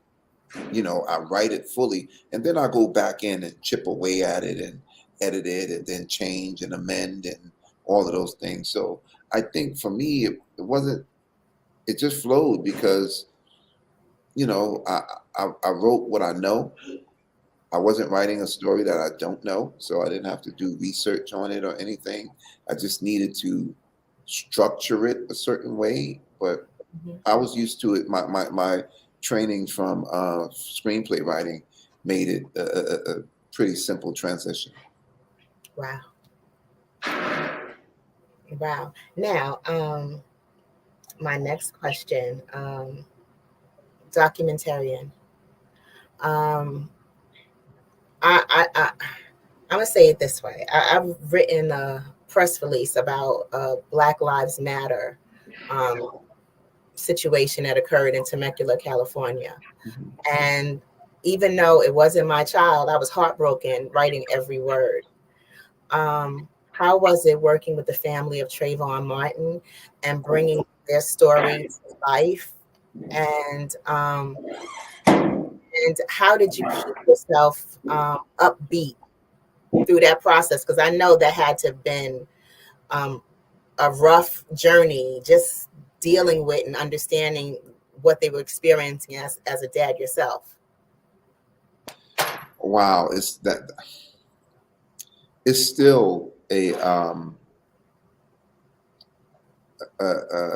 heavy topic to discuss because no matter what we're discussing, no matter the accolades, no matter what, we're talking about a child that was murdered, right? So even to this day, several years later, from the actual murder, several years later from doing a project, as you asking me the question, I'm going back there and realizing that no matter what you do, you handle this conversation with that as the North Star. Like he was a human being, and he was somebody's child. He was two people's child, right? So during that process, it was definitely very challenging. Prior to doing that, I worked on, not as a producer, but I worked on as one of the lead technicians of Time, the Khalif Browder story. Are you familiar with that, Doc? Yeah. So I got cordial with Khalif's mother, Mrs. Browder, and I went to the house where he lived, and I went, to the room where he eventually hung himself. So I had done that project prior to doing the Trayvon Martin project, and Trayvon wasn't any easier.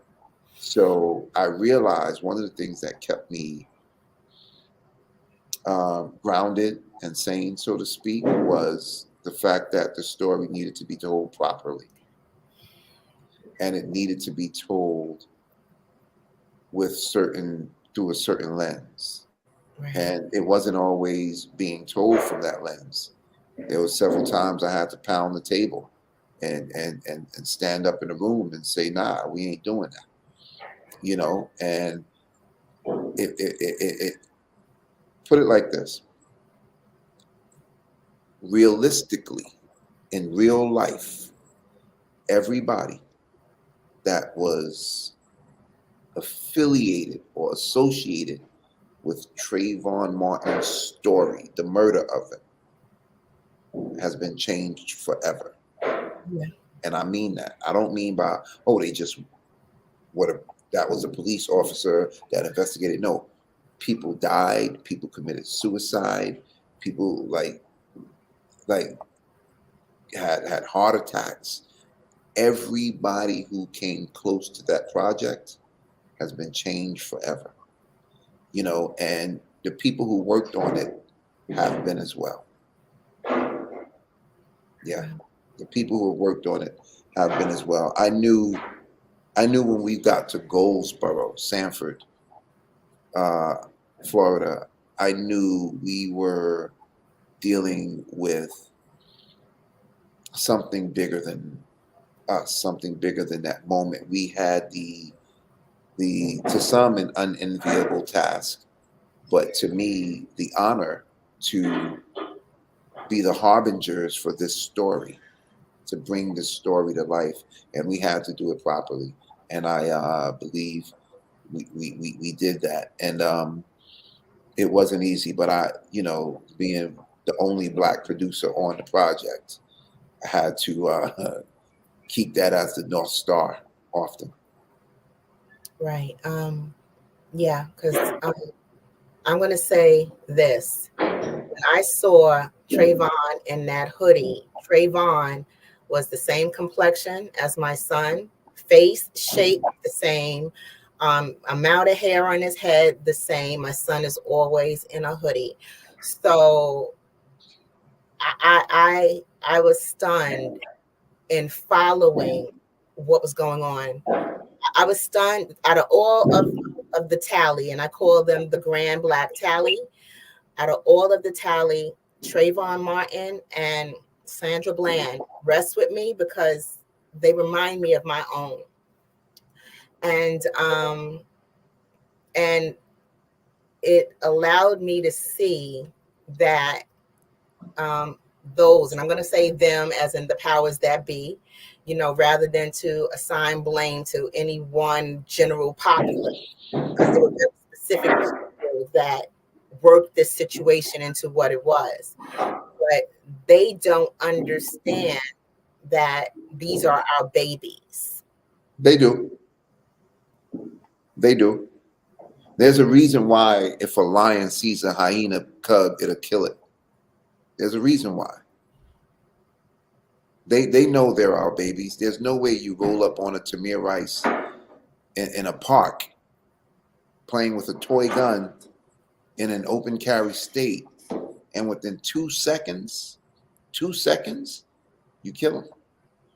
Right. Like, they know they're our babies, but they also know that babies become adults. They know that. Don't give them any outs. They know that. There's a reason why a lion will see a hyena cub and kill it. And sometimes they don't kill them, they cripple them. And we've seen, there's proof that animals and beasts of the wild will protect an infant. There was a thing a child fell into a zoo over the gate, and a gorilla went and picked the child up and kind of nursed it. And I remember the news said the gorilla was acting humane.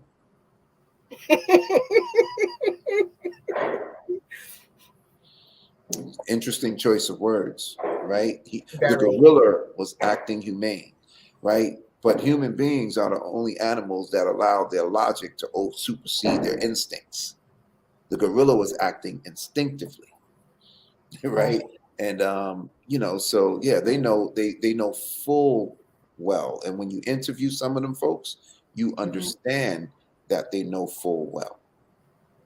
We had to bifurcate our production team because we had to have whites and blacks, because we didn't want black people going to visit the racist people so they could give us the full stories. So we sent the white team in there so they could talk, oh, them niggers and them. Oh, absolutely. It's Florida, baby. They call it the armpit of the country. It's right in the panhandle, that Florida armpit.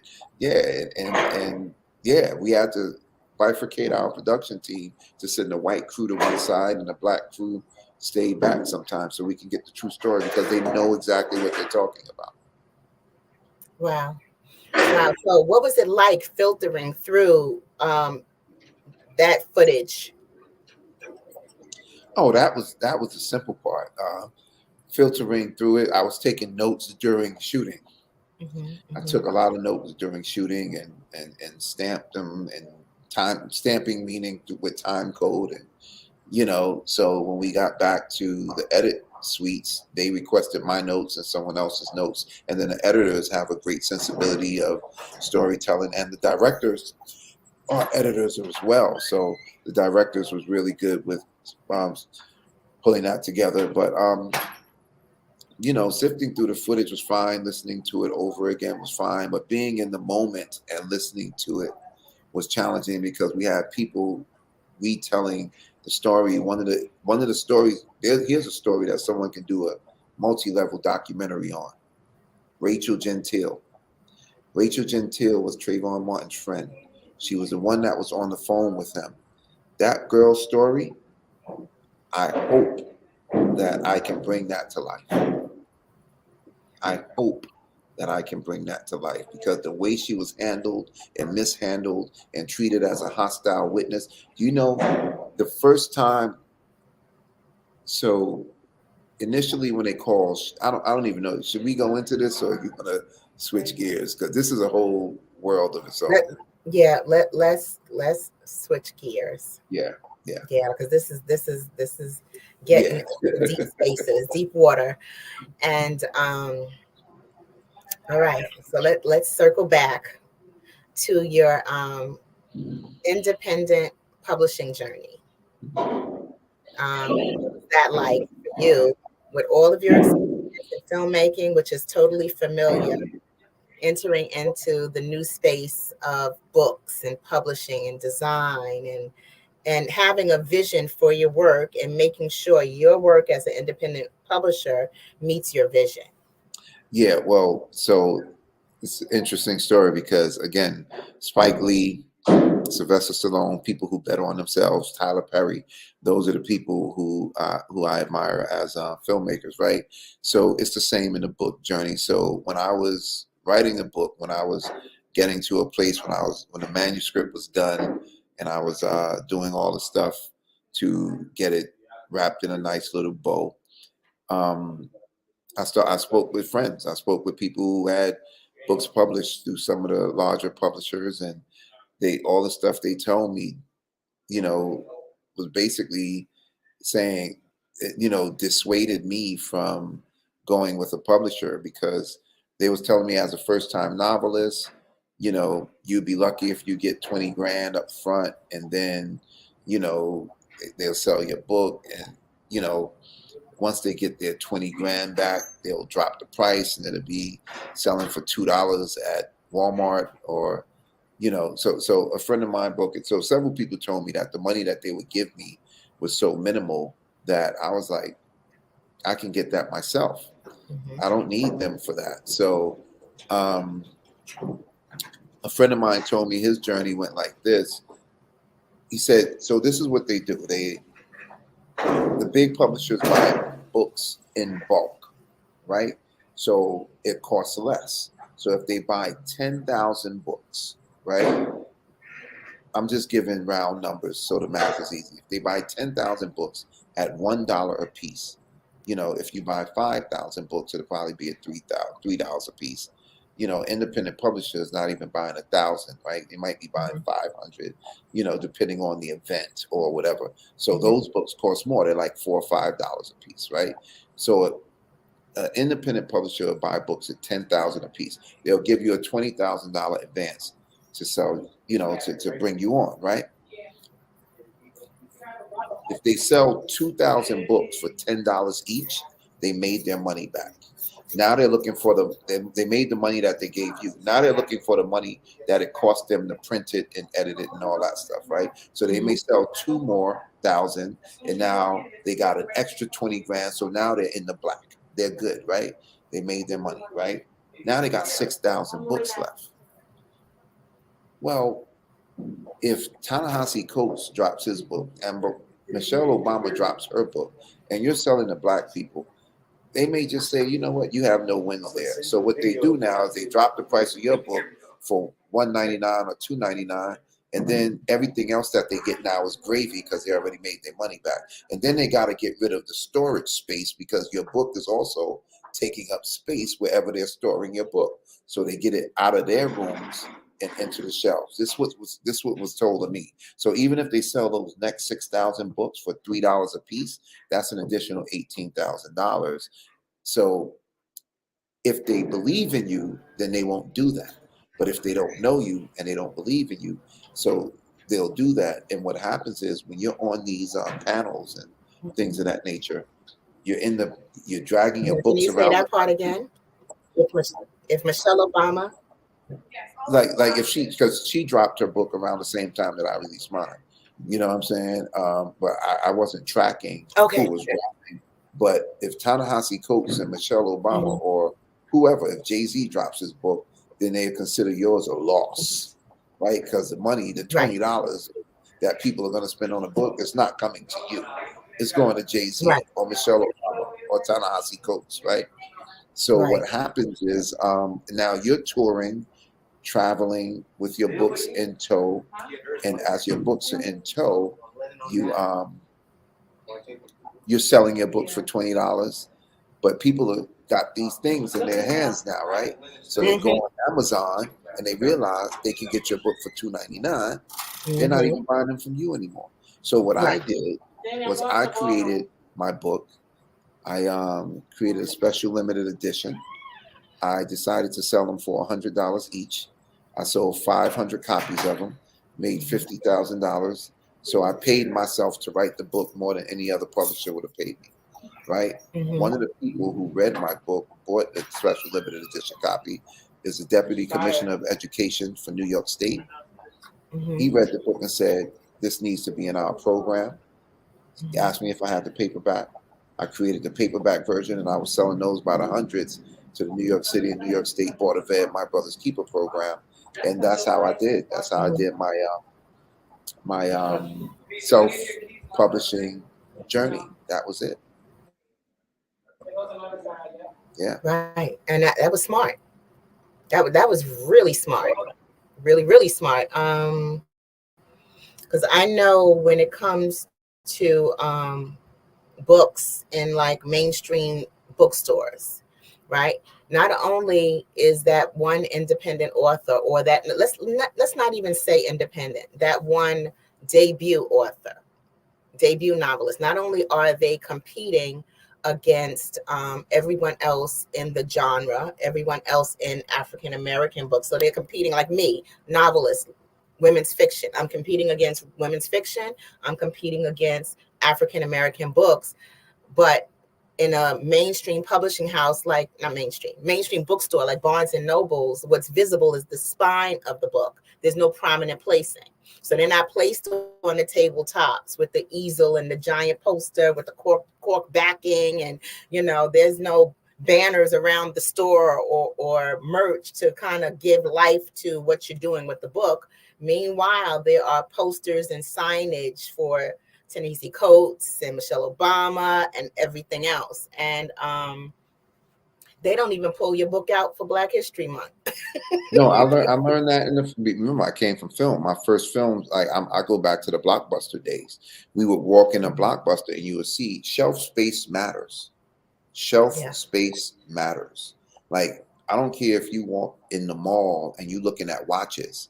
Placement of watches matter. How many watches they have there matters. If they have 6 watches in a row, that's more than, let's just say Rolex has 6 watches here in the center. They want you to look at that. If they have 2 Guess watches over here and 1 Michael Kors over here, it's not that Michael Kors don't have 6 watches, that he's not getting the shelf space placement that Rolex is getting. It's the same with movies. When we were at Blockbuster, it was the same, you know, and it's the same with books. You know, your placement goes to where they believe they can make the most money. And if they don't believe in you, or if you're not selling the way the others are selling, then you're just not gonna get the visibility. So what I did, the only place you can buy my book other than with me is in the places that I place them. I place them in stores. And then I have the ebook on Amazon for those who are interested in the ebook rather than the hard copy. But I place them in some of my friends' stores and they sell from there, you know, and then I sell them myself through my website. And right now, everything I get now is just extra because when I first sold the first round, the first 100, the first 500 for $100 each, I was good. Everything else is gravy, you know. And now I'm going into schools and speaking to. I've been doing speaking engagements with schools and speaking about the book because apparently it was good. You know, somebody liked it, so you know, I'm benefiting from that still. I have a speaking engagement coming up about the book, a paid speaking engagement about the book to a bunch of high school students. And yeah, so I just wanted to bet on me. And the unfortunate thing is I dropped a special limited edition book during COVID in 2020. I didn't expect COVID to happen, but the books were on the way. They were, you know, and I sold them then. It took me a little longer because of COVID. Some people were getting laid off and money was funny. But the book sold. It took me a year to sell 500 books when I wanted to sell it in a summer, you know. But, you know, they say man plans and God laughs. So we adjust, right? But it took, but still what I did was culturally,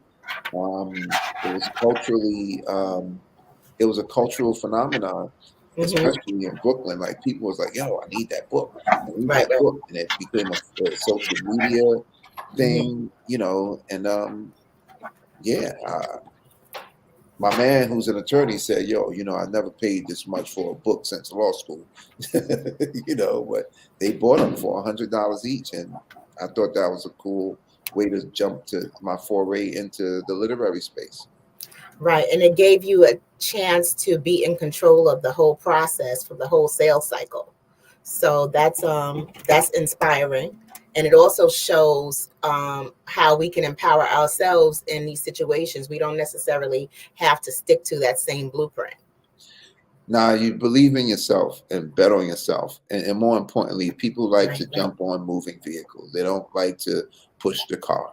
They like to jump on moving trains. They don't like to they need the energy. So if you're moving with or without them and other people are talking about your project, you know, you never know where that's going to lead as it relates to, you know, investors and financiers, you know, so yeah, bet on you always.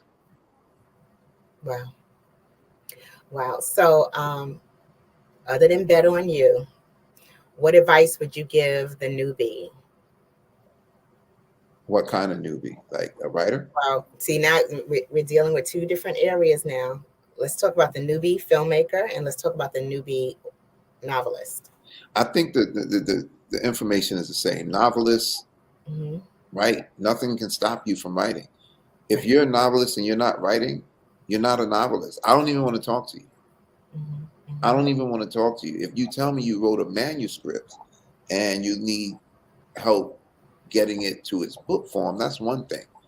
But if it's like, hey, I'm a writer, yeah, well, what do you have? Well, I haven't done anything yet. You're not a writer, because there's no reason why you shouldn't be writing if you're a writer. So if you're a writer, write stories. I'm crafting. I have several books in the works now. One of them is called At True Brooklyn Stories. Attica is my name. They call me at True Brooklyn Stories, and I started this from writing stories on Facebook. Right. So now it's becoming an actual illustrated book. Right. The stories. So if you're a writer, write. That's it. Like, just write stories, tell stories, and get better at it. You know, and then when you have a manuscript, a story from beginning, middle, and end, it don't have to be great. Write bad stories. Just write. And then it's interesting because as a producer, I'm switching gears here. I did a master class with David Mamet. I produced David Mamet's master class, and he spoke about writing and writing bad stories. Just write. That's my information for writers. Filmmakers, just make movies. Mm-hmm. You know, use this. Right. Make a movie, shoot a scene, get your friends together. You know, shoot a comedy scene, shoot a drama scene, shoot the squirrels in the park, and edit it. Edit that. Shoot birds. You know, and tell a story. Like, I'm a storyteller. Mm-hmm. Like, if on my website, there's mini documentaries, there are trailers for full documentaries, there are short films. They're like, I'm a storyteller. I'm a creative director for an ad agency. You know, like, there are no bounds to what stories I can tell. Mm-hmm. You know, here's the last thing. It's almost like the Nike thing. Just do it. Mm-hmm. Just do it. Like, you can make a movie literally on this, and this is an Android, and there's some Android hate going on, but you can make a movie on an Android, an iPhone, an iPad. So just do it, man. That's it, and just get better. If you were going to school, if you wanted to be an engineer, I'd say go to school. Mm-hmm. Mm-hmm. You want to be a doctor, I'd say go to school. You want to be a writer, write. Right. You're right. You're right. You want to be a filmmaker, make movies. That's and like Rakim says, simple ain't it, but quite clever. Just do it. Just do it. Mm-hmm. And one thing that's really, really funny is we have women's fiction, right? African American women's fiction, contemporary fiction, right? And for a number of years, we had Black men entering into the women's fiction space, right? So we had Eric Jerome Dickey, we had Omar Tyree, and then somewhere in the 90s, I remember Omar Tyree doing a book called Just Say No, which was a brotherhood story. What do you mean entering the women's fiction space? Meaning that most of the books that were popular for African American audiences were women's fiction, if they were not nonfiction. So there was nonfiction and there was women's fiction. There was the Terry McMillans, the Connie Briscoe, the Tina McElroy Ansa. There was Alice Walker. These were all women's, predominantly protagonists were women fiction stories. You know? Gotcha. So the protagonist is a woman. Right. So when we have a male protagonist, right, at the core of his own story that is not necessarily centered around a woman, but centered around his own process of sorting through these feelings and experiences. And then we have that told from a male perspective, from the perspective of a Black man telling his truth or bringing his own truth, even if it's through the form of the voice of another character. That particular part of it is more rare. We had The Pursuit of Happiness, which was a memoir piece. And then there was also 10 Seconds, I believe it was called, which was a piece about a track star and dealing with his track journey, sports journey, and also parenting. So I think that just like we have women's fiction, we need a category or genre of Black men's fiction. What do you think? What are your feelings on that? I respectfully disagree, my friend. I just think we need stories. We need fiction. We need nonfiction, and let the chips fall where they may. Like, I don't need to be lured to a woman's story because the title of the genre is women's fiction. If I see a riveting book cover and I pick it up and turn it over and read the synopsis, then I mean, like we why get so granular with it? I mean, it's a story. Like, like, just, it's a story. I don't know. Maybe I'm looking at it from a myopic perspective, but I believe women are great writers, men are great writers, women have great stories, men have great stories, where men are the protagonists and the antagonists, and women are protagonists. And I just made a movie about a woman and a man. It's called Sins of the Father, and it's gonna come out in 2024 for its festival run. The lead character was a woman. It was about her relationship to a man, her father, but it was about a woman. And like, I don't know.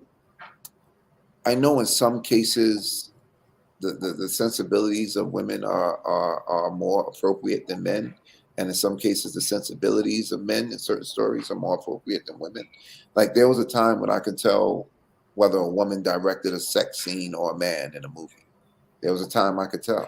Men were more like abrupt and like wild out. Women's were more soft and intimate. And I guess men caught on to that, and so did women, and they started adjusting. Men started being a little more soft, and it's like you can always tell when a man directed a sex scene at one point. So I think we all grow. I think I don't think splitting hairs between women's fiction and men's fiction is necessary. I think dope is dope. You know what I'm saying? I think clearly we have some amazing women literary giants, and like, why? I don't know the benefit to the separation. I don't know. I just think it's all like, this is a dope book.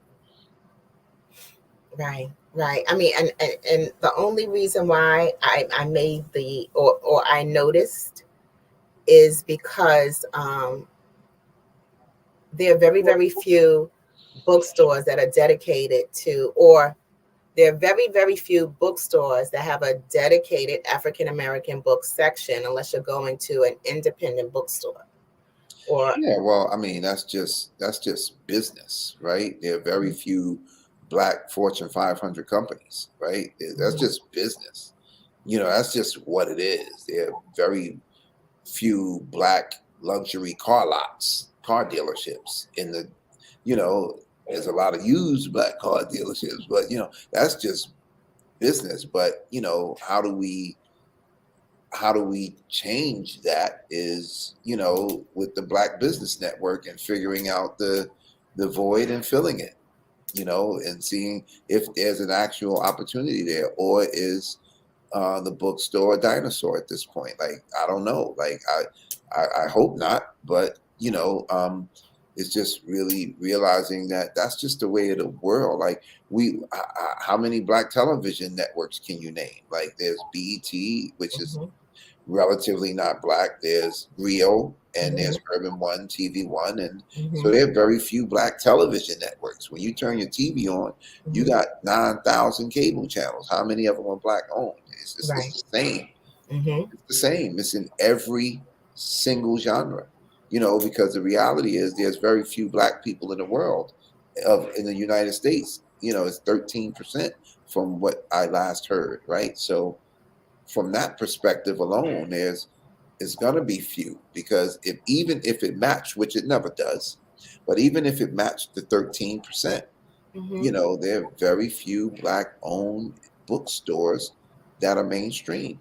I don't know any mainstream Black-owned bookstores. No, I only know of independent Black-owned bookstores. Right.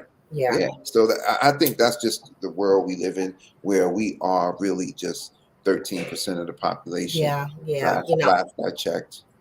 Yeah, I know Sisters Uptown Bookstore and Cultural Center in Harlem on Amsterdam Avenue and 156. Yeah. There's the Schomburg Bookshop, which is in Harlem on 135th Street in the corner. There is the Source of Knowledge Bookstore, which is, I think that's in Newark, New Jersey. Then there is Uncle Bobby's Bookstore, which is owned by Lamont Hill, and that's in Philadelphia. That's in Philly. Yeah, and then, you know, Talib owns a bookstore. He owns Nkiru Books online. Yeah, online. It's an online bookstore called Nkiru Books. Nkiru. You know, like there's several. Like, we're gonna get our stories out. Mainstream ain't always the end goal. You know what I'm saying? We're gonna get our goal is to get the stories to the people. You know what I'm saying? Our goal is to get the stories to the audience.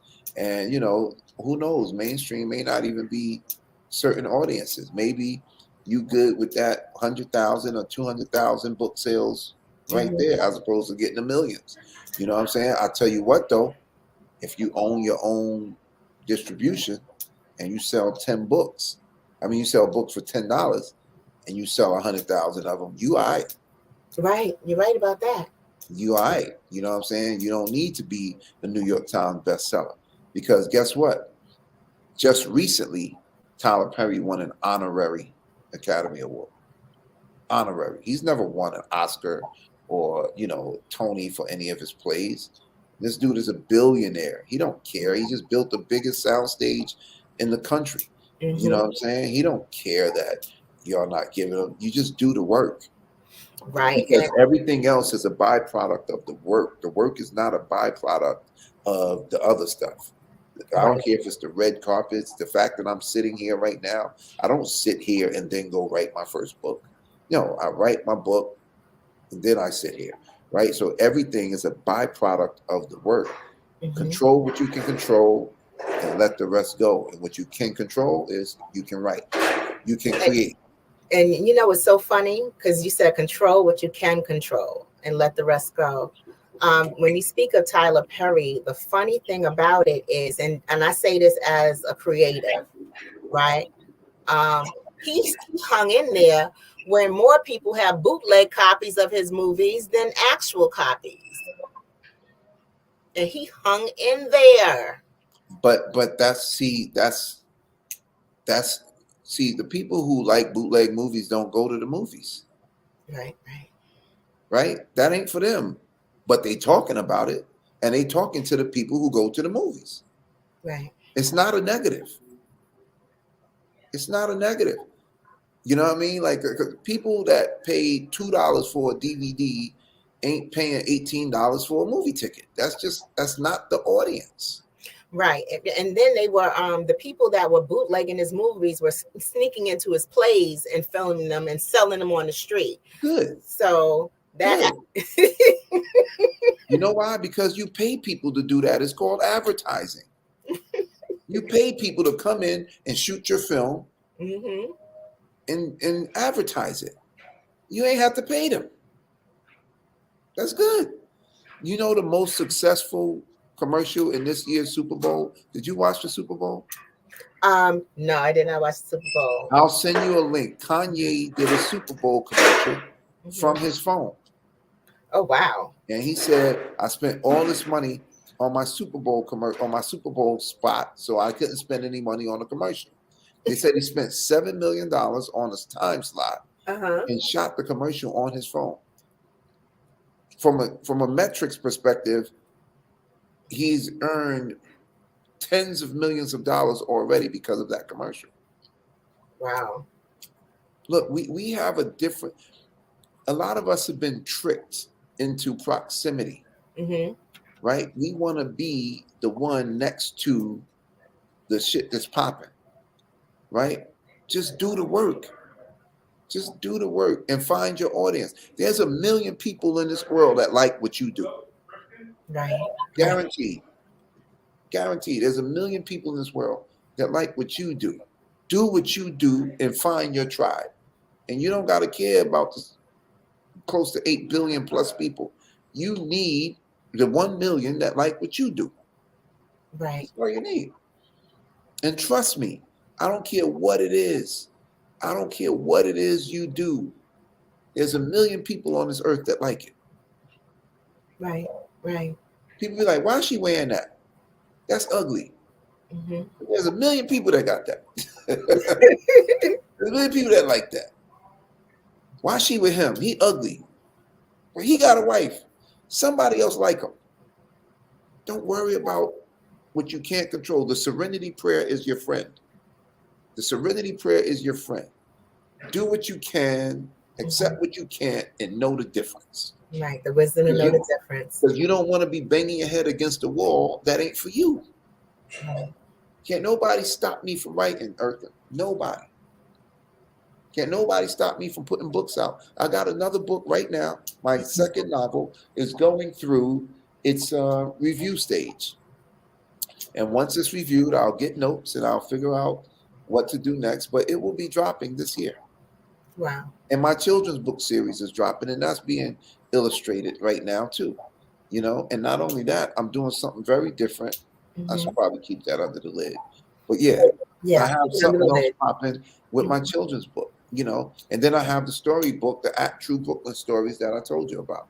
You know why? Because it cost me nothing to write. Right. Why are you not writing? Right. It costs more to cook a meal than it does to write. Right. It's more inconvenient to go to the supermarket than it is to sit down in your room and write. And you don't need an iPad, an iMac, or anything to write. Just write. You got a good point there, Attica. Now, please let our listeners know, our audience know where we can connect with you, where we can purchase your books, and how we can follow you on social media. Cool. So, first and foremost, it's like I am like just. This is called controlled blushing because I'm just happy to be here with you. It just like it means a great deal. Like, and I'm not just saying that because we're here. I'm sitting here, and it just come over me to say that. Like, it's great to see you. It's great to see you doing what you're doing, you and Marak, and it's great that Dr. Kelly created this platform. But on a purely, you know, like solipsistic note, like a selfish note, I'm just honored that you're the one that's here with me. So we've known each other for a long time. So yeah, that's a personal thing. My name, as it's here, is Attica J. Torrance. That's as it is everywhere. That's Attica J. Torrance on Facebook, at Attica J. Torrance on Instagram. My website is atticajtorrance.com. I'm Attica J. Torrance everywhere. On my website, there's a tab called At the Top Publishing, which is my publishing company. And that's my nickname turned into an acronym, ATT, At the Top Publishing. And at the toppublishing.com is where you can buy my book, Brooklyn Bred, a 90s Brooklyn story, which I wrote that one and to turn into a television show. So my goal is to, once the second one is done, to package the two of them and pitch for a television show. So stay tuned. All of my projects that I create have legs beyond that one. And as I spoke to you before about, one is being illustrated. The goal is to turn that into an animated project. And, you know, this one, the goal is to turn into a television series. And it's going to happen. Now, I got to ask you this before you go. Please tell me about the 2 Emmy nominations. Well, I didn't even think that was a big deal because they're nominations and that means you didn't win. But apparently, you know, the mainstream world speaks about it. So I added it to my bio, which the sister did a great job reading my bio. I forgot about all that stuff because that's bio is kind of dated, but I appreciate her as well. It was for the Trayvon Martin docuseries. We went to the Emmys and the New York the Emmys at Lincoln Center, and the project that beat us, you know, I don't. The project that won the Emmy, I'm not. It was a good project, but it wasn't better than ours. I'd rather say it was better than ours. But what I've also learned about award shows is it's the flavor of the month, right? So if you make the best documentary, let's just say you make the best documentary about, you know, a man overcoming odds, right? If the flavor of the month in that particular moment is Black Girls Rock and Women's Power, that women's doc is going to beat yours. If the flavor of the month is global warming, then that global warming doc is going to beat yours. You know, like if the flavor of the month is homosexuality, right? We want to put a beautiful light on homosexuality. Then that documentary about that gay couple navigating this world, they're going to win because that's just the flavor of the month. That's what I've learned about these award shows. Like whatever the flavor of the month is, typically wins, unless of course there's some quid pro quo involved. Unless like somebody is paying for, you know, like, and you know, and they pay in different ways. Like for instance, this is totally hypothetical. I didn't hear this, but if they want Jay and Beyonce to come to the award show because that boosts the level of the awards, then Jay may say, I ain't coming because I ain't winning nothing. And then all of a sudden, Jay and Beyonce will win an award. I'm not saying they did that. I'm just saying, but that's how the game is played. So when I looked at it and I was like, you wanna, if you don't win it, you want to say, yeah, I can see that one winning. But when you win it to something that you're like, that was just a different story, as opposed to speaking about a white man killing a black child, you know, you're just like, eh. So we was nominated, I believe, for best documentary, and we was nominated for best editing or storytelling, something like that. 2 nominations in the same exact Emmy. I don't remember which number it was, but we won a Television Academy Honors Award for that. I've also won Telly Awards. I've won BET Lens on Talent when the BET was doing their Lens on Talent thing. I won a award for a film that I made in 48 hours, and I won several film festival awards over the years. So, but that was from an accolades perspective, the Television Academy Award and the Emmy nominations tend to ring bells in some rooms. Now, there are the accolades, there are the awards. What resonates most with you of your creative art, your vision, your work, and your process? The fact that I've locked into who I am and what drives me, and I'm not chasing what drives others. There's a word called hackseity. It's HAECCEITY, and it basically means that thing that makes you you, right? That unique thing that makes you you, that snowflake thing that there's no other, that fingerprint thing, right?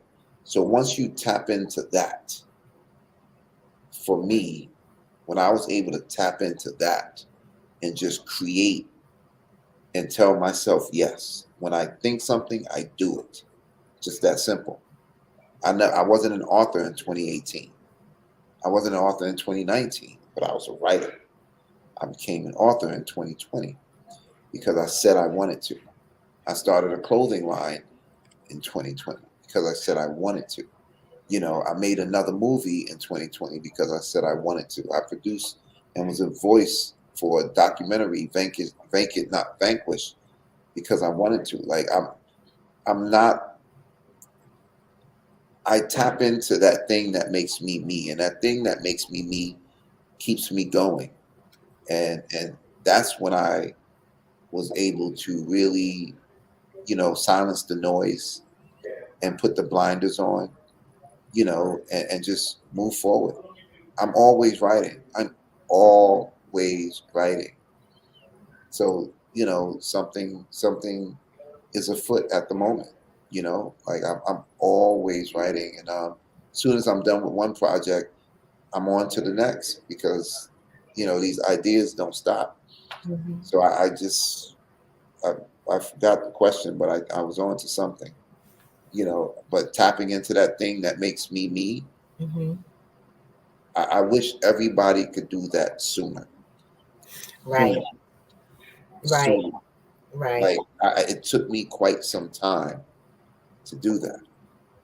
And even though I knew it, I heard it again, I was overriding my instincts because what I felt, who I was, wasn't cool, or who I was different often.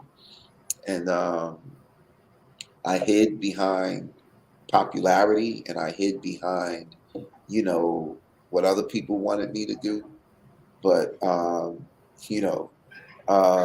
as you know, from very recent activities, I'm at the point where, hey, maybe this ain't the one for me. There are times when you sit there, and I'm definitely okay with that. Wow. Well, thank you, Attica, for spending time with us and sharing your story and your inspirations and your creativity, your art, and just the magnificence with what you do and how you do it. Thank you, Attica. And thank you. Yeah. Well, special thanks to you too, Eartha Watts Hicks, for doing this great fireside chat. Attica, I just have a few more questions for you, if you don't mind. I don't. Okay. All right. So the first question is, do you produce autobiographies by any chance? I haven't, but that doesn't mean I won't. It has to be right. Okay. But, autobiography, meaning there's a book written and produce it into a visual medium, television or film? Yes, that would be correct. I totally can. I just haven't. You just haven't done it. Okay. I haven't because it hasn't come my way.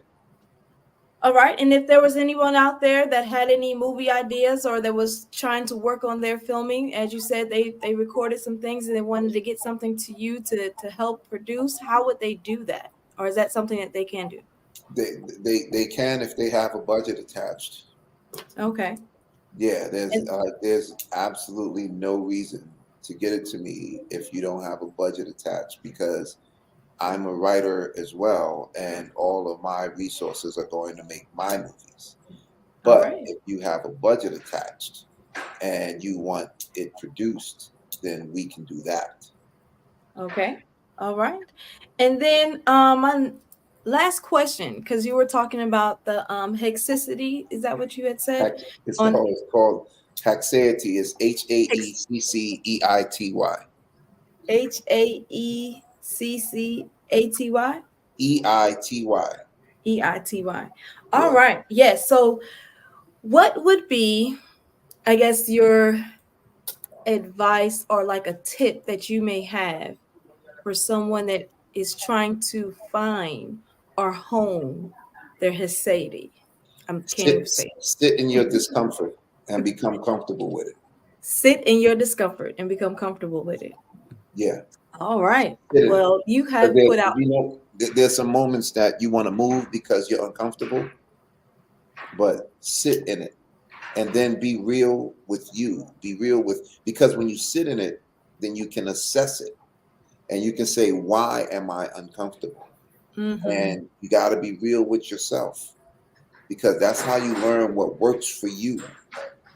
You may have fear of missing out, but why? You weren't invited to the party. Why? Why are you mad? Why does it bother you? Right. Sometimes you sit in that space, sit in your discomfort and be real with yourself and have a clique around you, whether it's your relatives. It don't have to be a big one. that will tell you the real. Sometimes it's you, but sit in that space, and when you become comfortable in that space, become comfortable in uncomfortable situations as well, because life is not always, you're the most important person in the world to you. There you go. You ain't the most important person in the world to me. You're the most important person in the world to you. So you got to come to grips with how you can be, how what you need is on the forefront and primary in how you get that, right? Because I'm not thinking about what you need and how to make you happy always. If your happiness doesn't coincide with my comfort. That's true. Right? So you need to figure that out. And I figured it out for me. I learned years ago that there are only 2 rules in life. Life is simple when you play by the rules, number 1. Number 2, you get to make the rules. Right? Earth's rules may not work for me. Your rules may not work for me. And mine may not work for you. But you got to figure out what works for you. And that's when you tap into that thing that makes you, that no one else can do. And you gotta love that. You gotta love that shit. You gotta sit in there and love it. Now, I have one question, just piggybacking off of that, because now the books that have made our lives rich, like enriched our lives, like Invisible Man, books by Toni Morrison, by Walter Dean Myers, these are the books that are being banned. Alice Walker, these books are being banned. How do you feel, number one, having experienced the value of storytelling growing up, how do you feel about books now being banned that influence our culture and who we are? I'm surprised it took this long. I'm surprised it took this long. That's it. Like, again, remember when you said they don't know that, or something along the lines that I'm paraphrasing, but that's a child? Yes, they do. And they know that child will become an adult. That's why they're banning the books. That's why you say the Pledge of Allegiance. That's why you sing a part of the national anthem. A Pledge of Allegiance there's a reason why people said it every time when they went to school. That started in boarding school. It started in boarding school when they took Native Americans and put them in a school, and it was their quotidian inculcation for them to say that every day. I pledge allegiance to the flag of the United States of America. There's a reason why they did that. I'm surprised it took this long. Wow. That's it. I'm never surprised that racists are racist. I'm surprised that some people don't realize that they're walking amongst racists. That's what surprises me. I'm just surprised it took this long. Yeah. I'm not surprised at all. There's a reason why they say Black women have a higher pain threshold. There's a reason why, medically, Black women have a higher pain threshold than white women. There's a reason why they say that. There's a reason why Black death during pregnancy is higher than other people. That's not hereditary. That's blood pressure. High blood pressure is not hereditary. Your habits maybe, but it's not. That doesn't pass down. There's a reason they tell us these things. All of these things is real. I don't know how long it's going to take for people to see. You got to realize where you are, and you got to realize why someone like George Zimmerman can get off from killing Trayvon Martin. You got to realize why that judge can put Khalif Browder in jail for no reason and get off. You got to realize why all of these things happened. And when you realize why all of these things happened, then you act and move accordingly. I'm not surprised that they're doing that. I'm just surprised it took this long. Yeah. And it didn't even take this long. It's just the flavor of the month. This is the topic of the day. Meaning, if someone did a documentary on that, it might win an Emmy. That's the topic of the day. That's the topic of the day. They banned books long ago. Yep. But they just didn't do it this clamorously. It wasn't this loud, but you have this guy, the Satan, is down there just because he understands. This started, what people don't realize, this started when Barack Obama was running. Mm-hmm. Barack was on stage, Hillary Clinton's on stage, and I believe the dude's name was Howard Dean or something like that. I think he was running with them. I forgot the white dude's name, but it was him, Barack, and Hillary. And he said, look at me. The world is changing. I am no longer the majority. He's talking about him, the white man, sitting next to a white woman and a black man. All this stuff has been brewing. I'm never surprised that, racist people do what they do. I'm always surprised that other people are surprised that racist people are racist. You're always surprised at the other reaction to what is known to be standard. What are you talking about? Yes. Yes. Not surprised at all. Well, I just want to say a special thanks again to Ms. Eartha Watts Hicks for hosting the fireside chat with Mr. Torrance. And thank you, Mr. Attica J. Torrance, for coming on the show. Dr. Kelly, really appreciate you spending the time. And he would like to say thank you, express his appreciation and his thanks to you as well. And thank you for sharing your expertise. Again, this has been Attica J. Torrance and Miss Eartha Watts Hicks. It's been my absolute pleasure, and I love what y'all are doing. I'm glad Dr. Kelly is doing this. I'm glad you're doing it. It's a beautiful thing. So I'm looking forward to see what you have, what comes from this and all the other things you have going on. So. And I thank Mirak for having me as well. Yes, I let her know. Yes. Oh, well, thank you. Well, genius is coming, and I'll see you on the other side. Thank you, guys. It's been awesome, Jules. All right. Well, thank you for joining us on a literary edition of the Black Business Olympics. The Black Business Expo's mission is to raise funds for high school seniors going to college or K-12 entrepreneurs. This expo is a fundraiser for students. You may go to www.blackbusinessexpousa.com to donate to the scholarship fund, or you can use your Cash App, as it says on the screen below, $BBXUSA. Our goal is to give laptops and up to $5,000 to 10 students. Students can register online at www.blackbusinessexpousa.com. Every dollar counts, so we want to remind you to donate to the scholarship fund.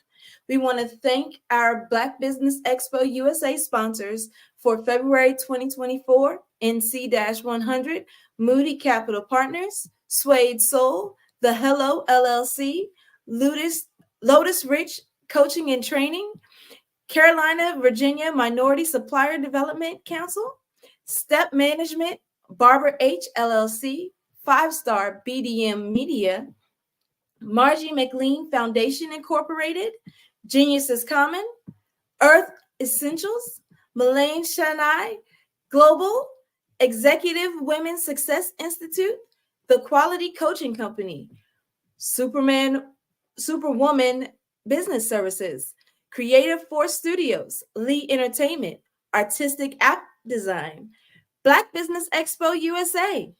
Genius is Common, and I'll see you on the other side.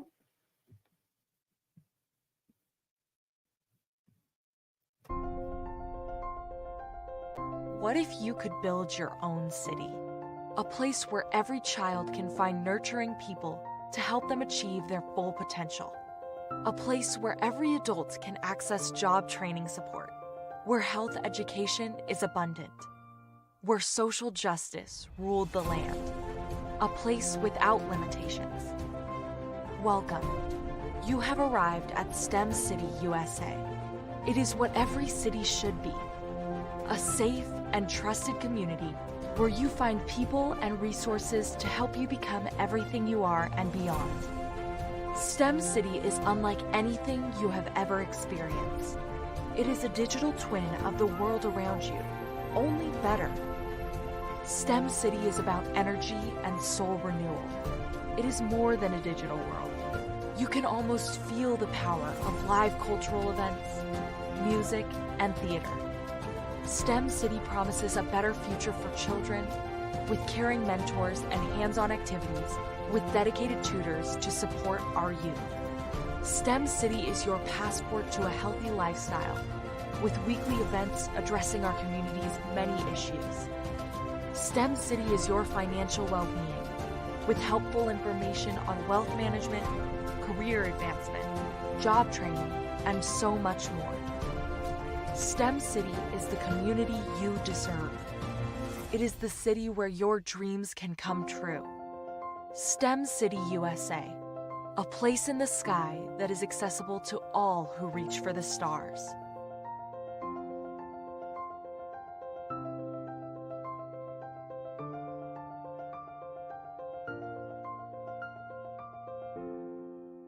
Phenomenal Tanya T. Wise, who is here from the great state of Maryland. Tanya, welcome and thank you for being with us today. Can you indulge our audience a little bit and tell them just a little bit more about who you are and what it is that you do?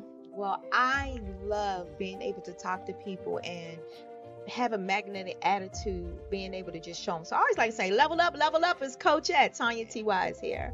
So can you tell our audience, just give them a teaser about what your presentation will be about? So my philosophy is that we should all be living our dream life. So tomorrow I'm going to talk about how you start living your dream life. What are some of the things that you thought about in your childhood that you just kind of let go and dormant? Wow. And I want to reignite that and just give you some pointers and some tips, some tools, some strategies to be able to start living your best life now. And guess what, Rhonda? And leave an inheritance for your legacy. Oh my goodness. Okay, I know that's resonating with a lot of people. I've heard that you have a dynamic coaching program. Can you tell us a little bit more about that? Absolutely. So our coaching program help people that have the lack of time, that lack strategies, and lack the confidence to go after their dream life. So we help them implement tools, we help them implement strategies, as well as give them resources so that they can live their best life now and leave that inheritance. Wow. Oh, I love that. I love the leave the inheritance part. Listen, you are dropping some major nuggets, and I know a lot of what you're saying is resonating with a lot of people, but I think we're all curious, how did you even make this transition into the speaking and coaching arena? What's the story behind this? So I started out in finance, and I realized that a lot of people don't necessarily go after their dream life because of the lack of finances or the education behind finances. But it wasn't until I lost my firstborn, my only son, that life changed for me. And where I was going after it all, living the corporate life, hit my 6-figure income and living in my dream house with my dream man, driving my dream car. I nearly lost it all when I lost my son. And so I realized it only takes one financial catastrophe that can change your entire life. That's what made me start All New Beginnings. Because no matter what's going on in life, there's a new beginning. And because of that, we develop a program called Wise Minded. My little slogan is, don't just dream it, let's live it. If they want to connect with you or work with you, what is the best ways for them to be able to do that? Well, for my social media guru, you can connect with me on every single social media platform as Tanya T. Wise.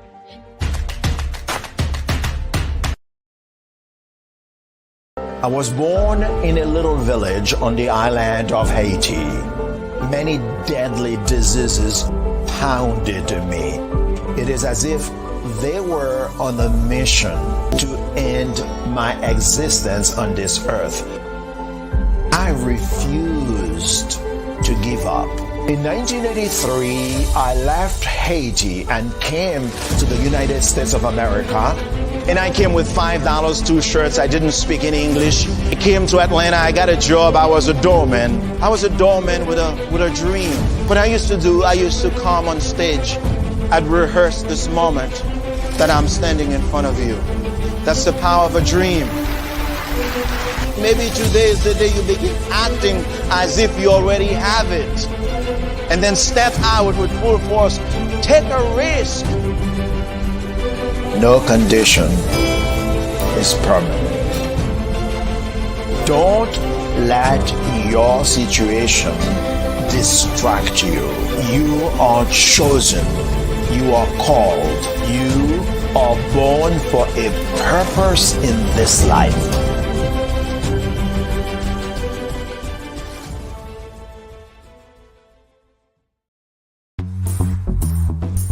Attention all entrepreneurs and companies. Are you looking for reliable and efficient virtual assistants and back office support to help you manage your business tasks? Look no further than Superwoman Business Services. Our team of virtual assistants provides a full range of administrative support services, including operations management, social media marketing, and much more. We also offer website design services to help you create a professional online presence that reflects your unique brand. In addition to administrative support and website design, we offer business development and structuring services to help you grow your business and achieve your goals. We'll work closely with you to identify areas of improvement and develop a customized plan to help you reach your full potential. At Superwoman Business Services, we understand that running a business can be overwhelming and time-consuming. That's why we're here to help you fly high and achieve success.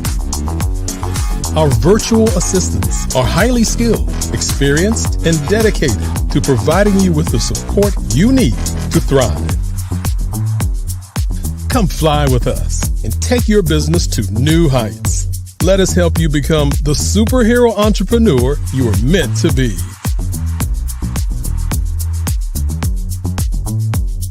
Contact Superwoman Business Services today to learn more about our back office support services.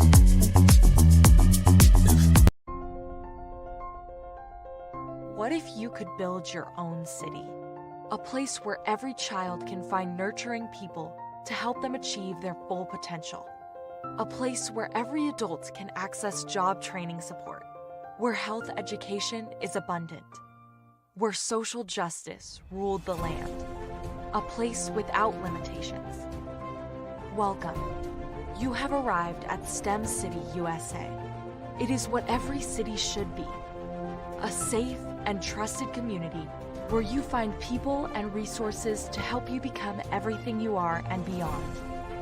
STEM City is unlike anything you have ever experienced. It is a digital twin of the world around you, only better. STEM City is about energy and soul renewal. It is more than a digital world. You can almost feel the power of live cultural events, music, and theater. STEM City promises a better future for children with caring mentors and hands-on activities with dedicated tutors to support our youth. STEM City is your passport to a healthy lifestyle with weekly events addressing our community's many issues. STEM City is your financial well-being with helpful information on wealth management, career advancement, job training, and so much more. STEM City is the community you deserve. It is the city where your dreams can come true. STEM City USA, a place in the sky that is accessible to all who reach for the stars.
Dr. Eric Kelly III and a host of phenomenal speakers from all around the globe for this 7-day virtual event that you don't want to miss.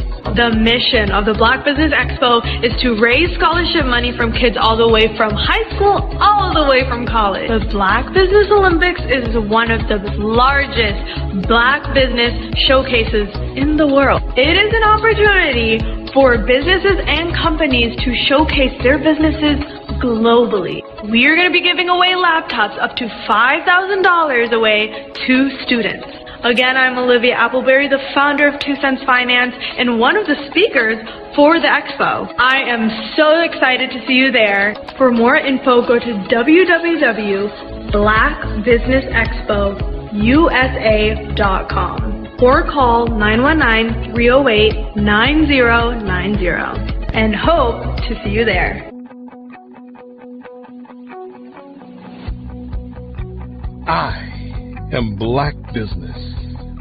From the moment I wake until the time I sleep. Yes, I am Black business. I am Black business. Tell me, are you Black business? I am Black business. Do you support Black businesses? Listen, I support Black business because I am Black business. Black Business Expo, one of the largest business showcases in the history of Black business in the world. The world! Sign up today at www.blackbusinessexpousa.com or call 919-308-9090. I am Black business. I am Black business. From the moment I wake until the time I sleep, I am Black business. I am Black business. Are you Black business? I am Black business. Do you support Black businesses? I support Black business because I am Black business. Black Business Expo, one of the largest business showcases in the history of Black America in North Carolina. Sign up today at www.blackbusinessexpousa.com or call 919-380-9090. I am Black business. I am Black business. From the moment I wake until the time I sleep, I am Black business. I am Black business. Are you Black business? I am Black business. Do you support Black businesses? I support Black business because I am Black business. Black Business Expo, one of the largest business showcases in the history of Black America in North Carolina. Sign up today at www.blackbusinessexpousa.com or call 919-380-9090. I am Black business.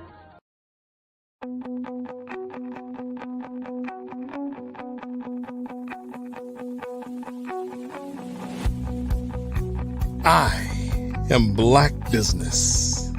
From the moment I wake until the time I sleep. Yes, I am Black business. I am Black business. Tell me, are you Black business? I am Black business. Do you support Black businesses? Listen, I support Black business because I am Black business. Black Business Expo, one of the largest business showcases in the history of Black business in the world. The world! Sign up today at www.blackbusinessexpousa.com or call 919-308-9090. I am Black business.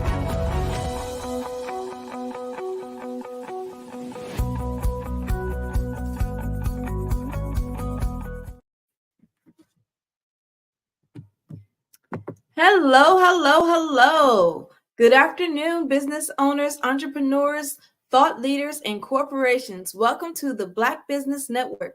My name is Carrie Jackson, and I am your business moderator for this afternoon on the Black Business Network. The Black Business Network is a 24-hour business network showcasing Black businesses, business owners, entrepreneurs, and thought leaders worldwide. We have speakers from North Carolina, California, New York, London, Singapore, Africa, Japan, and cities all over the United States. The Black Business Network is a global community sharing its business knowledge to empower, inspire, and educate businesses about business. This week, we are hosting a literary edition of the Black Business Olympics, showcasing writers, authors, speakers, publishers, agents, and literary enthusiasts. Our next big speaker is Dr. Barbara Wright, the architect of dreams and funding maestro. Dr. Barbara Wright is the visionary founder of Certified Dream Builder Incorporated. It's a distinguished figure in grant writing, fund development, and educational training. With over 20 years of expertise, she has become an instrumental force in securing substantial funding for a variety of entities, amassing over $150 million in grants. Her career spans influential roles such as program manager for Housing Authority of Kansas City and grant manager for Kansas City Public Schools. Dr. Wright's innovative contributions to the field include the 1 Hour to Grant app, the Hour to Funds budget scaling app, along with her acclaimed Canvas grant writing system. These tools reflect her dedication to efficiency and effectiveness in grant writing. Her educational prowess is showcased in over 30 developed courses and their accompanying curriculums and workbooks covering essential grant-related topics. As a holder of a lifetime Missouri certification in business education, a bachelor's in business administration, a master's in education curriculum and instruction, and a PhD in religious education, Dr. Wright stands as a beacon of knowledge and inspiration. She is not just a grant writer. She is a transformational mindset motivational speaker, inspiring organizations to achieve their highest potential. Join Dr. Wright and the Certified Dream Builder Incorporated on a journey to visionary ideas and to funded realities. I present to you Dr. Barbara Wright.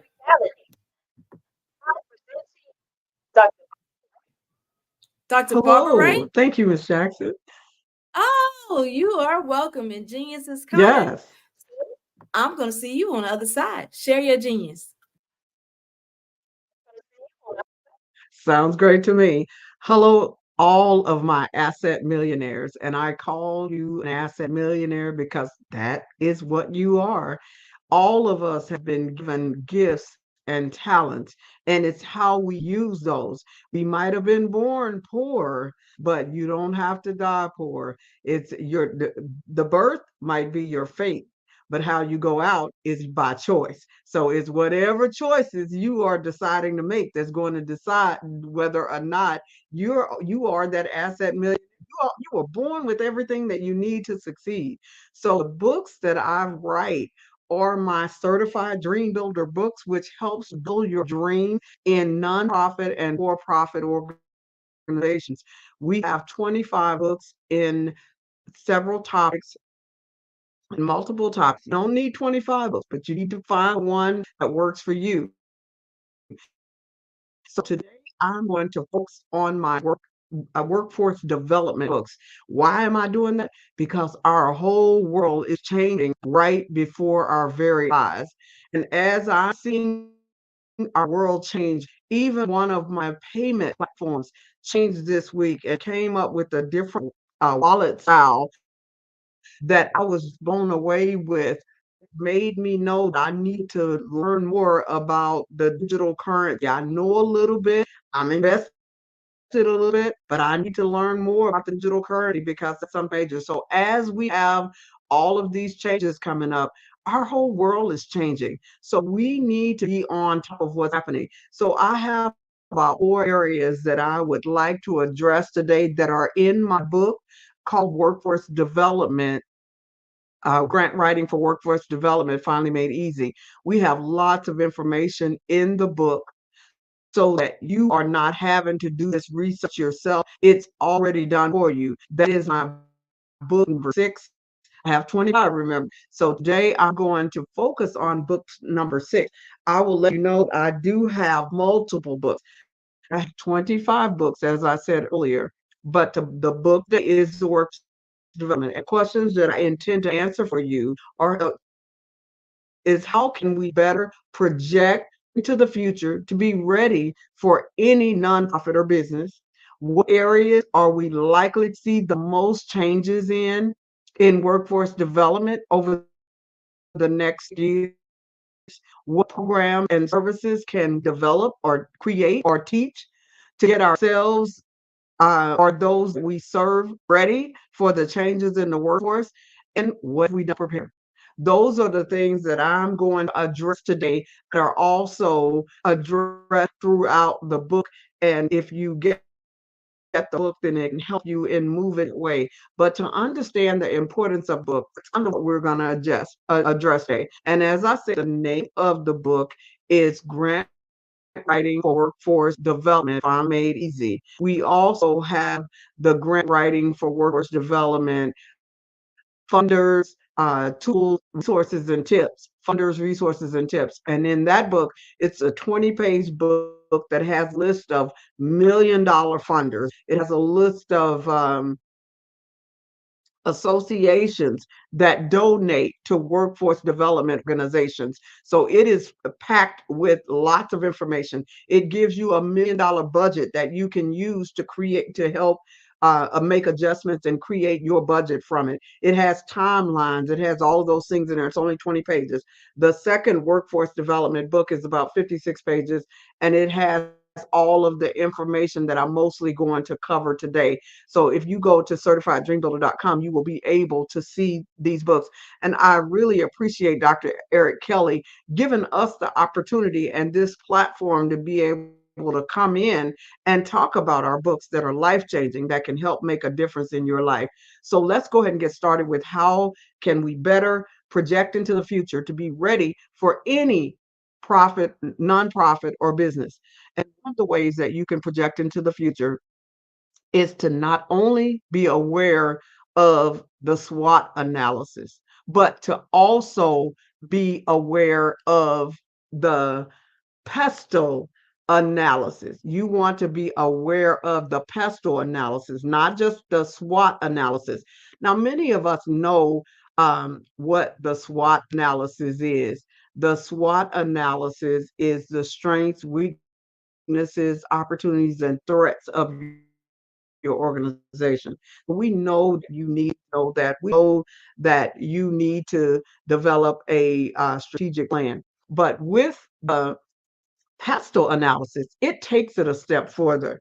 You need to know the political concerns associated with whatever it is you're trying to do, the economic concerns. Will our economy even sustain what you are trying to do? The social concerns, the technological concerns, the environmental concerns, and the legal concerns. Does what you're trying to do fit within those areas? And when we think about all of the different changes that are going on and all of the different businesses that are now being created and the other businesses that will probably go out of business because of AI and many of the other things, how in the world are you going to be ready for this? How are your constituency, the people that you are serving? How are they going to be ready for this? How are you going to help them be ready for this? The only way that you're going to do it is that you are working on those pestle analysis. So that's basically how we can better project into the future. We need to understand that pestle analysis. We can project better into the future if we are able to predict that. There's also there's about 17 issues that's being discussed globally as to what the governments would like to do for our United Nations. Now, our United, and I know you're saying, well, what does that have to do with me? Well, the United States is a part of the United Nations. So what I would like to see by 2030 is that we end all forms of poverty, that we end hunger. Number two is we end hunger and achieve food security and improve nutrition. That we, number three is that we do sustainable development goals like ensuring healthy lives and promoting well-being for all ages. Number four is that we provide sustainable development, which is to ensure inclusive and equitable quality education for all, not just for some. The sustainable development would include achieving gender equality and empowerment for all women all over the world. Number six would be to ensure availability of sustainable management of water and sanitation for all, no matter where they are in the world. Seventh one is to ensure that we have access to affordable and reliable, stable, and modern energy is one of the things they're trying to do as far as the United Nations is concerned. But we're talking about workforce development and whether or not you are going to fit that to analysis so that you can create opportunities. My book, Getting Ready for Grant Writing, not getting ready, but grant writing for workforce development. This is that area. If you're trying to provide workforce development opportunities for people, you want to make sure that you are promoting sustainable, inclusive, sustainable economic growth for all. You want to and I believe that was number 8. Now that I see that all of them are not showing here. Let's see. There's about 17 of them. See, we don't have all 17 listed here, so I'm not going to go through all 17 of them. But do yourself a favor and look up the World 17 Sustainable Development Goals for the United Nations. And it will, I'm trying to see if I can find another website right here, right quick, that has all of, okay, this one does have all of them. So I go ahead and give you number 9, which is innovation. Number 9 is infrastructure, making sure that we build the infrastructure and promote inclusive and sustainable industrialization. So if that's something that you are trying to provide for your people, that would be a good one. Reduce inequality. Number 11 is making sure that cities and human settlements are inclusive, safe, and resilient. Number 12 is responsible consumption and production. If you are trying to create workforce development opportunities, it's important for you to know these 17. And if you want to look it up so that you can read more about it, it is called the 17 Goals for the United Nations. So just research that and you will find it. Number 14 is life below water, making sure that they're taking care of the water and land water animals, and that we are not killing our seas. And number 15 is protecting and restoring promotable and sustainable ecosystems. So there's actually 17, peace and justice for all. And then 17 is strengthening the means of implementation and revitalize global partnerships. So global partnerships are going to be important. Those are the 17. You need to study those and know what those are. And you need to start looking at the strategic plans of organizations. My book talks about all of this. Again, the book is called Grant Writing for Workforce Development Opportunities. And if you are trying to create workforce development opportunities, what's covered in that book is what you need to be thinking about in order to get people ready for what's coming up. You don't want to be like the taxi and let Uber and Lyft come and almost knock you out of business.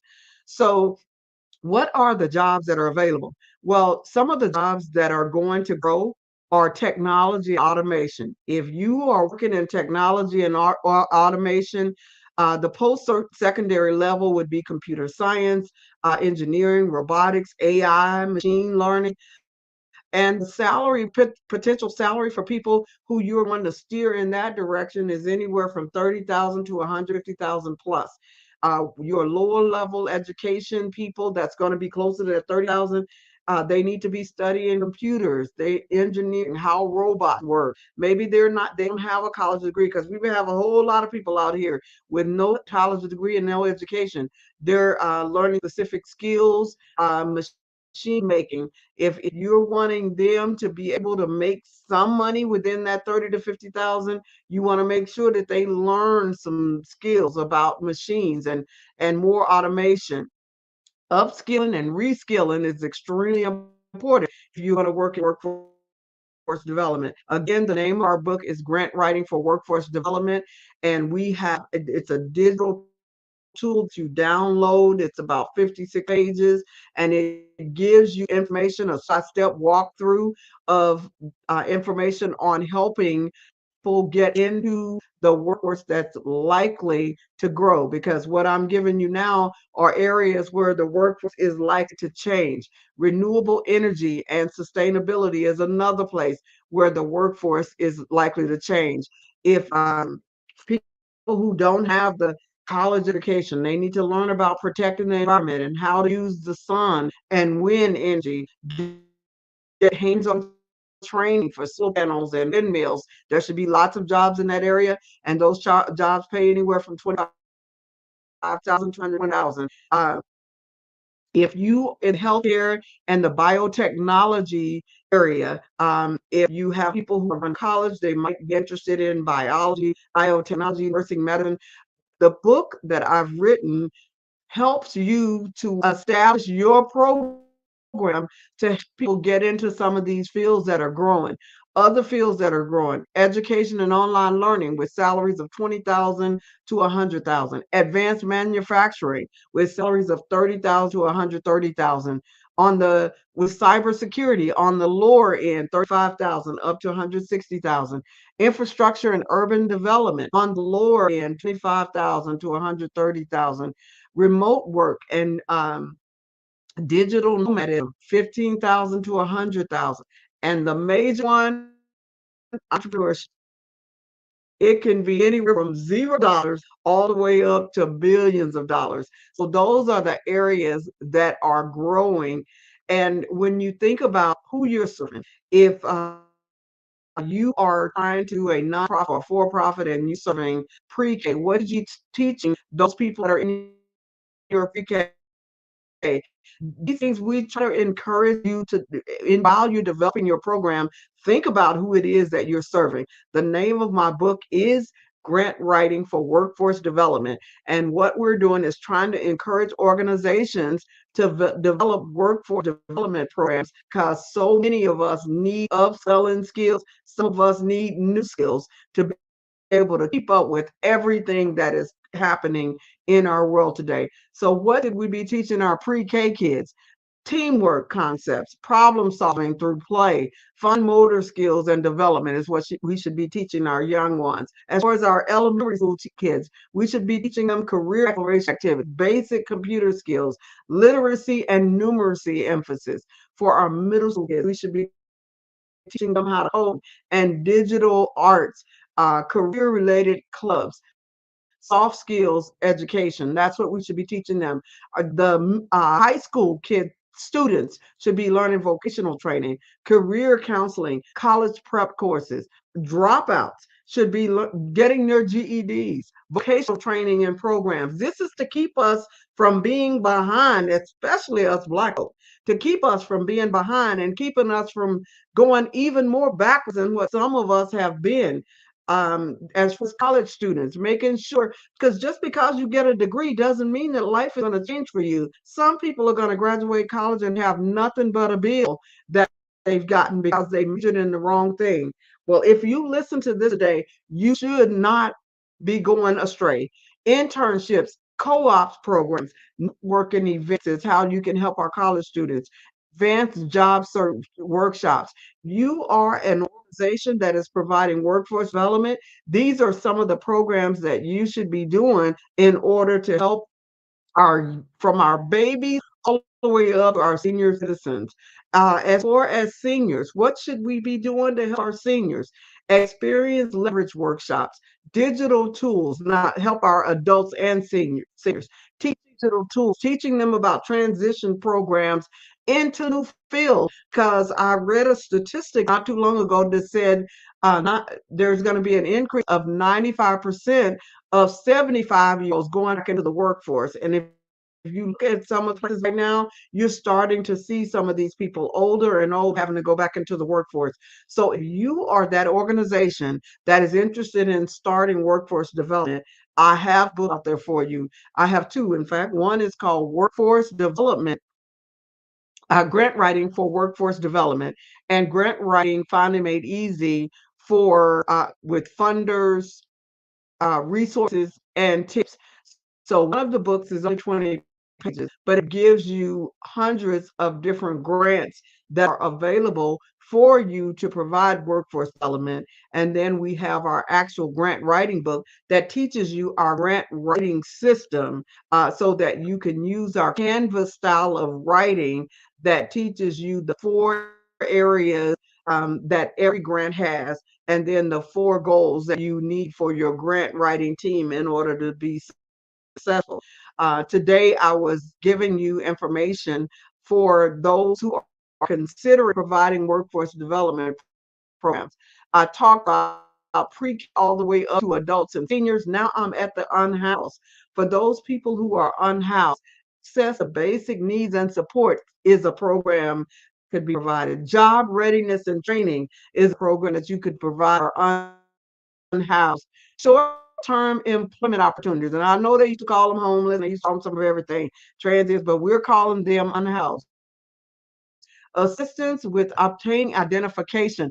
Many times when people are homeless or unhoused, they have lost a lot of their ID. Maybe they had to move somewhere fast. So programs that help people get their ID back are really good. Supportive services for mental health and substance use is also a good program that you can offer the unhoused. But for those of you that are providing workforce development, not only are you providing workforce development, you are also providing supportive services. And these are some of those supportive services.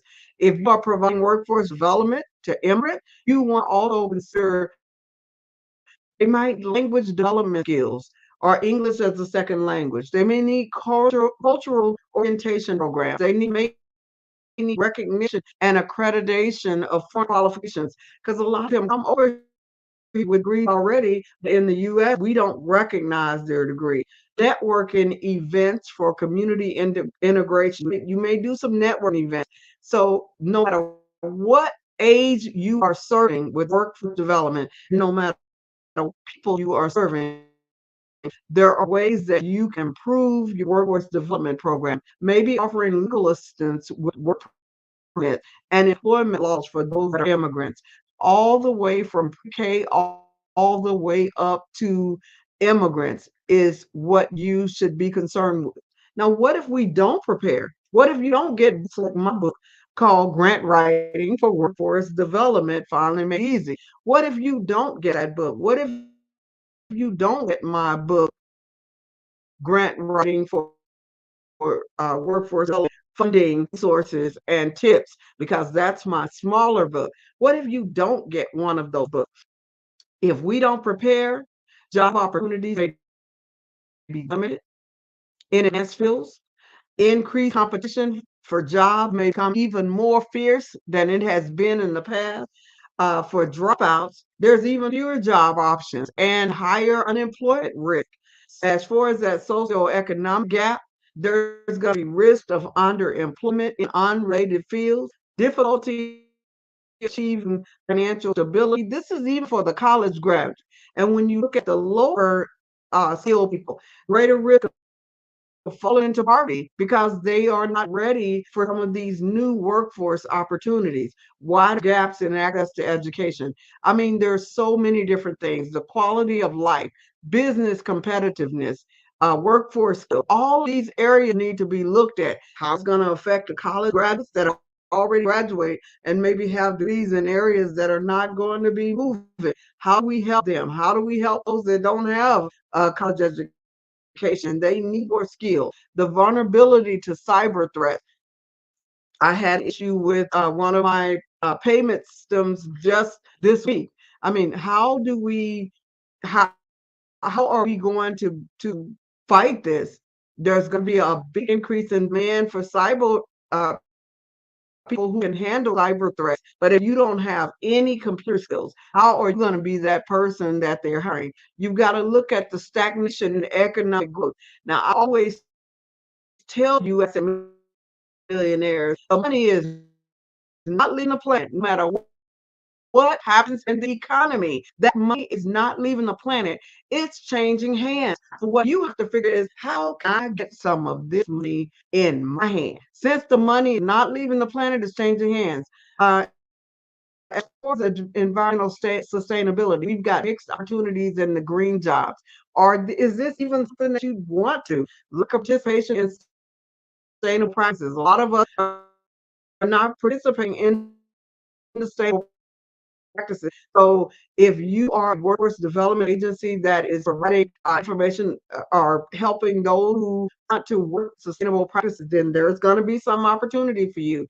Our healthcare system is strained. This is one of the things that's going to happen if we don't prepare. So what I just gave you are things that could possibly happen. We could have a lack of job opportunities. The socioeconomic gap could get wider. Our quality of life could go down. Business could be even more fierce than it is right now. There's even more of a workforce skill gap. There'll be more vulnerability to cyber threats. The economic growth is just not going to happen. Environmental sustainability is going to be hard to happen if we don't embrace this new workforce development and learn how it works well for us rather than it works against us.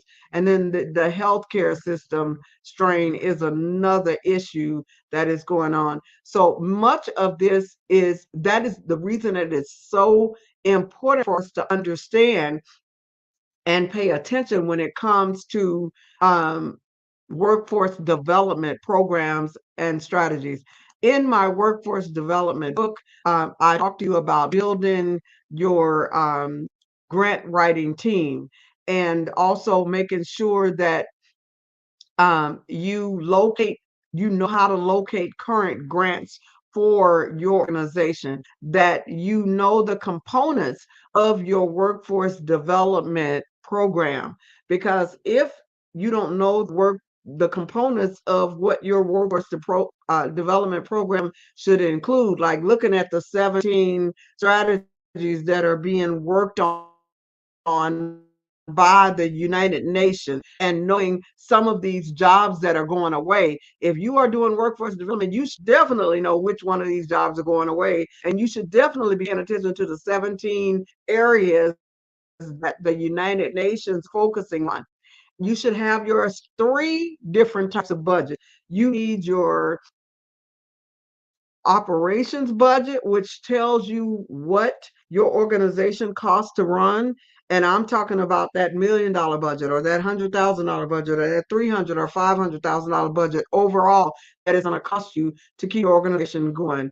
The second budget that you need is a basic program budget, and that budget is the budget that you're raising for a particular project. If you're doing projects in organizations, especially for you nonprofit, if you're doing projects, and that would be your project budget.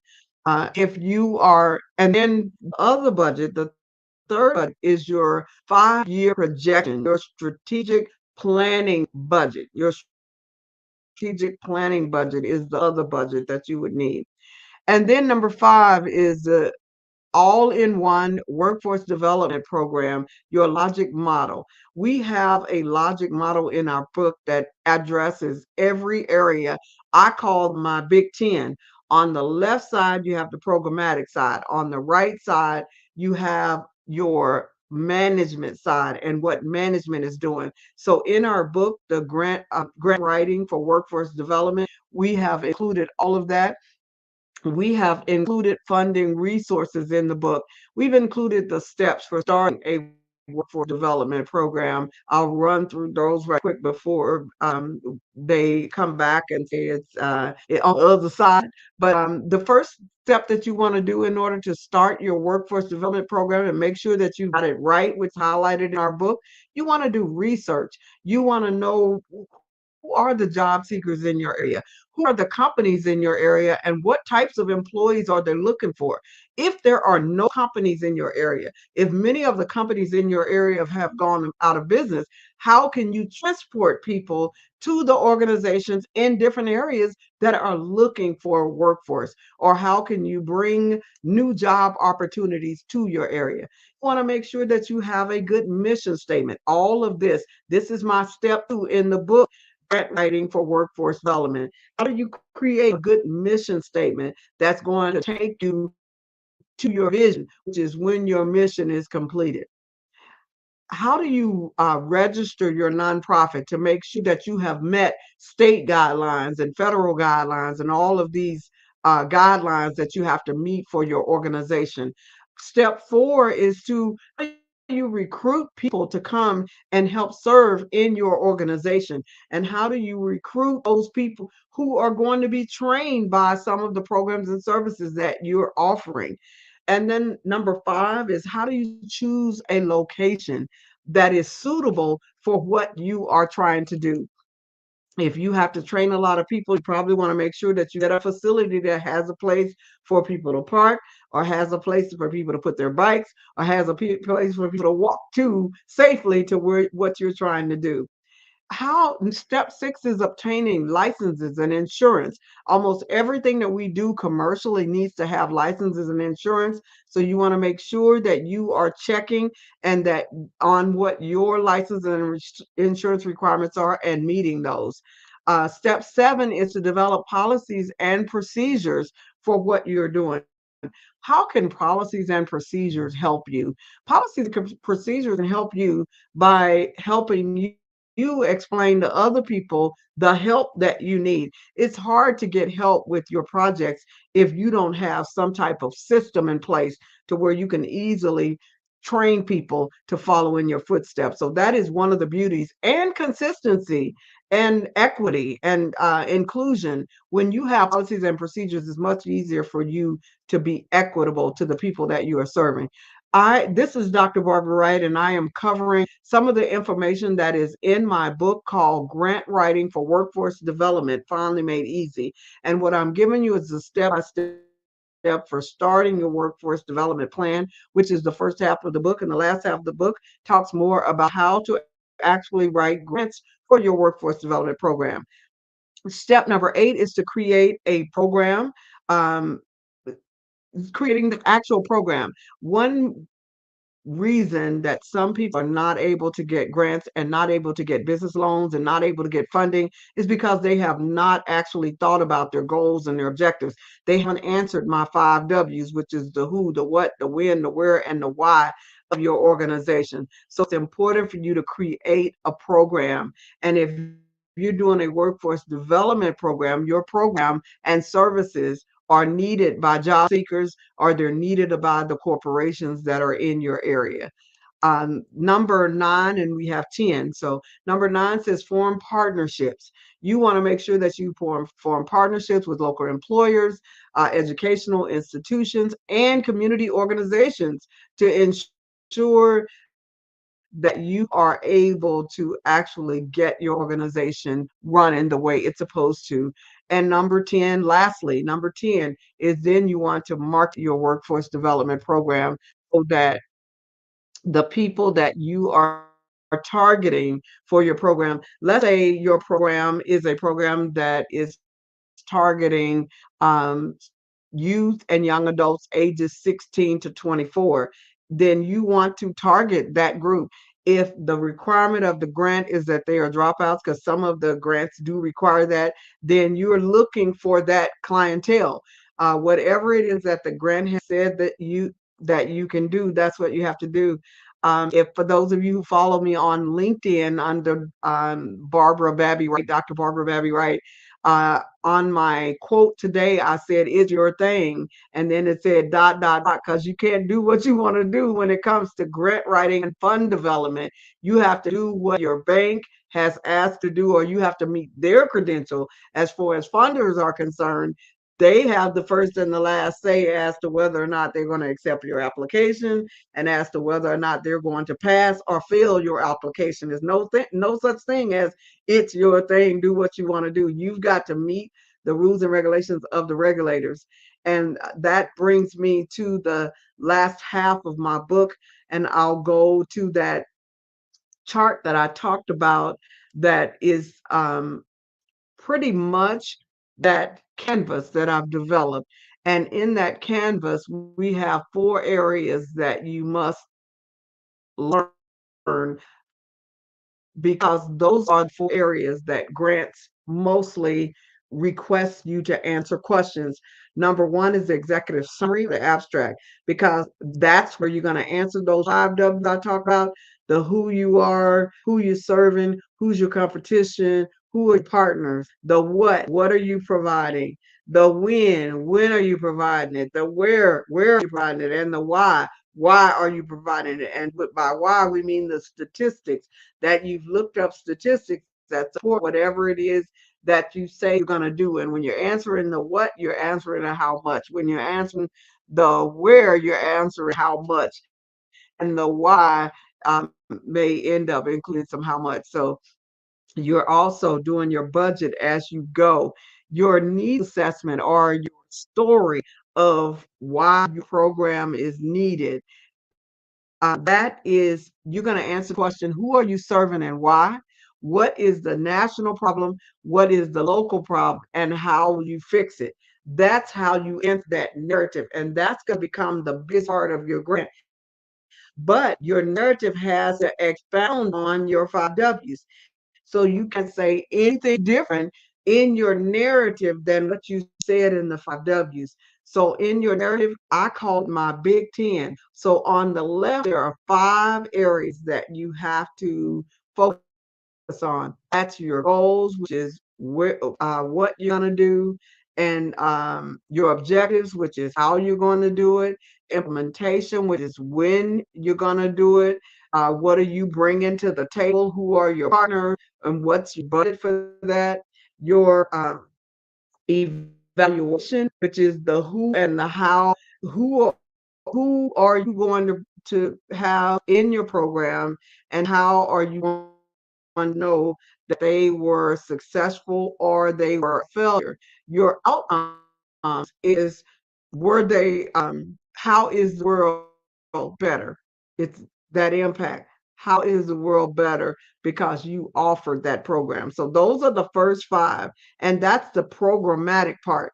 Once you have that down, you have a program that you're able to go over here on the right side to your management, to those who are going to assist you, to your volunteers, and tell them, I've got my idea of my program. So really, you're doing that with the 5 W's. So you've got your program idea, and now you're soliciting to get people to help you. It's hard to get people to help you when you don't even know what you're doing. So number 1 on the right side of the canvas is the timeline. What are you going to be doing as management the first quarter, second quarter, third quarter? First quarter, you may be recruiting.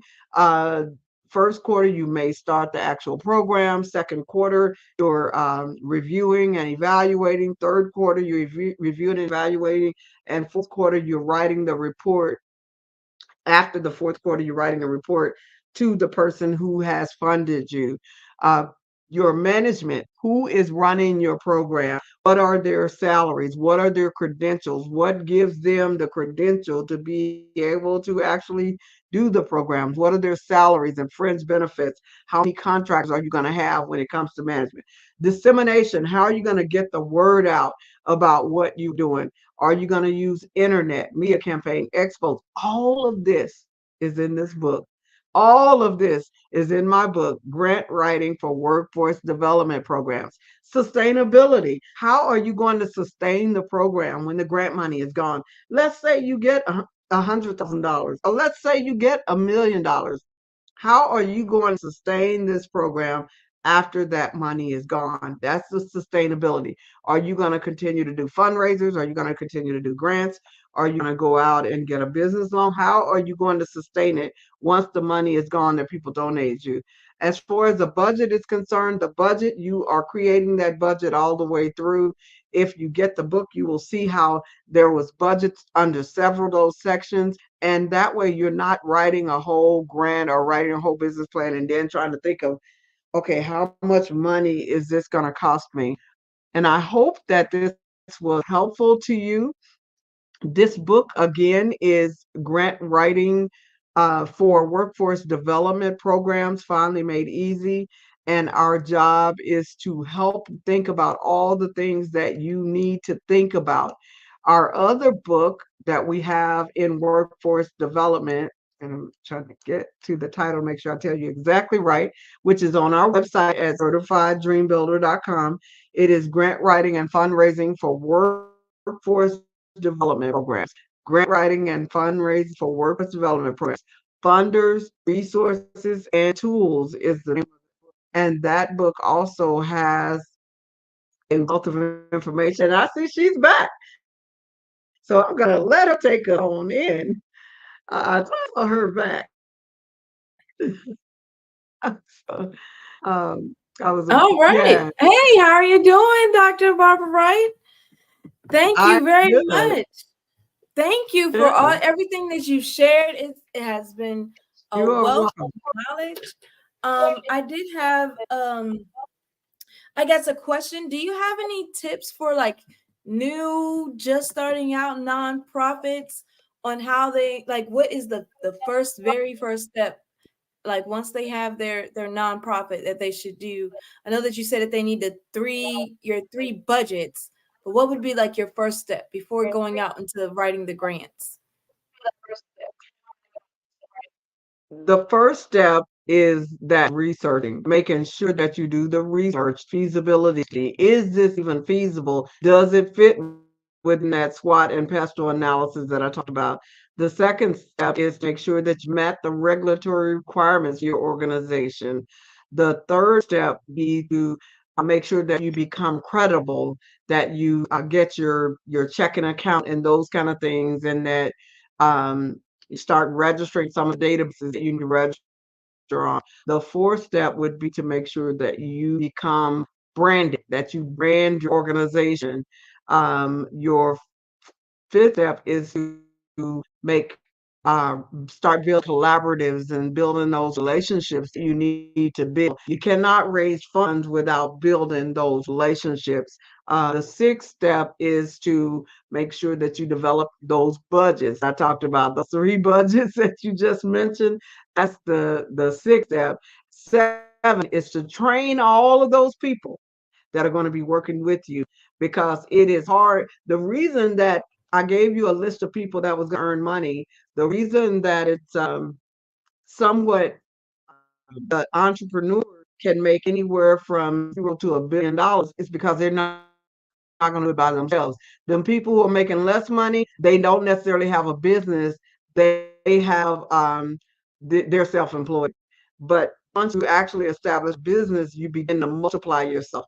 And when you multiply yourself, you're able to increase your earnings. When you multiply yourself in the nonprofit, you're able to help a lot more people because you have policies and procedures. So the seventh step is make sure that you're training all those people that are going to help you take to the next level. Oh wow, that is awesome. Thank you very much. So do you have any new projects that you're working on? Did you hear me? What I am doing now is just making sure that I'm teaching.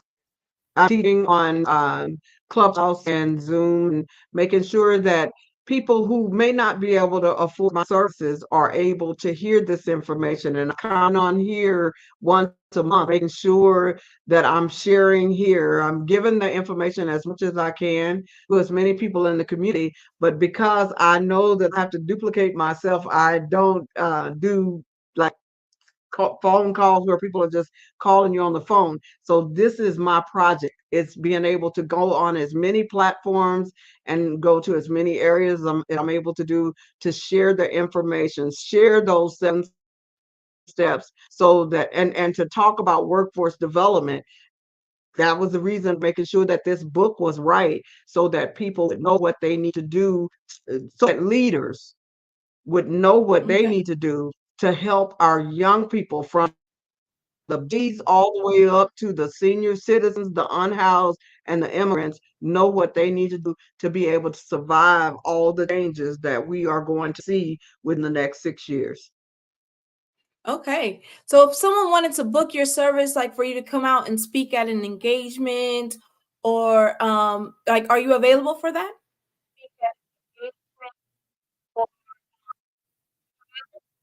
I am available for that, and I do have a 15-minute session that they can schedule on my website, and we can talk and make sure that we are a good fit for each other. That is a free, I call it my free 15. So anyone who is interested in having me come out and speak, we can do the free 15 chat to see if we are a good fit.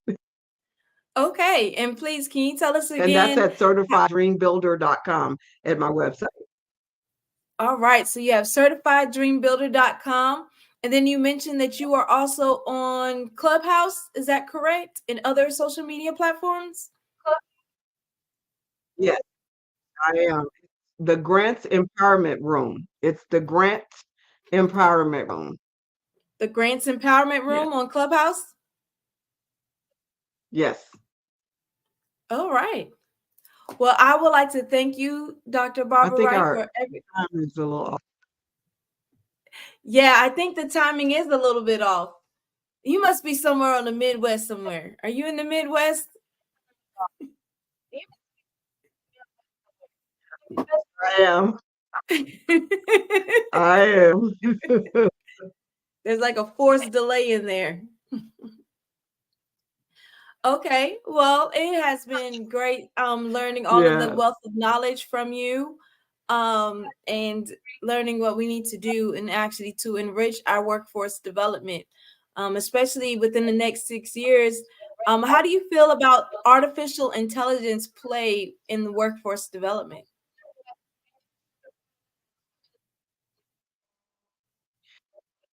Honestly, I was just looking at 12 jobs that I saw yesterday that would not be affected, with almost everything else being affected by AI. So for those of you who are wanting to look it up, just kind of look up those 12 jobs that they say will escape AI. Almost every other profession will be affected. One of the 12 was musicians. So if you are a musician, you're an artist, you're a creative person, those are probably going to escape AI to one. They've come up with something so Ray to where it takes your written verbiage and turns it into a video.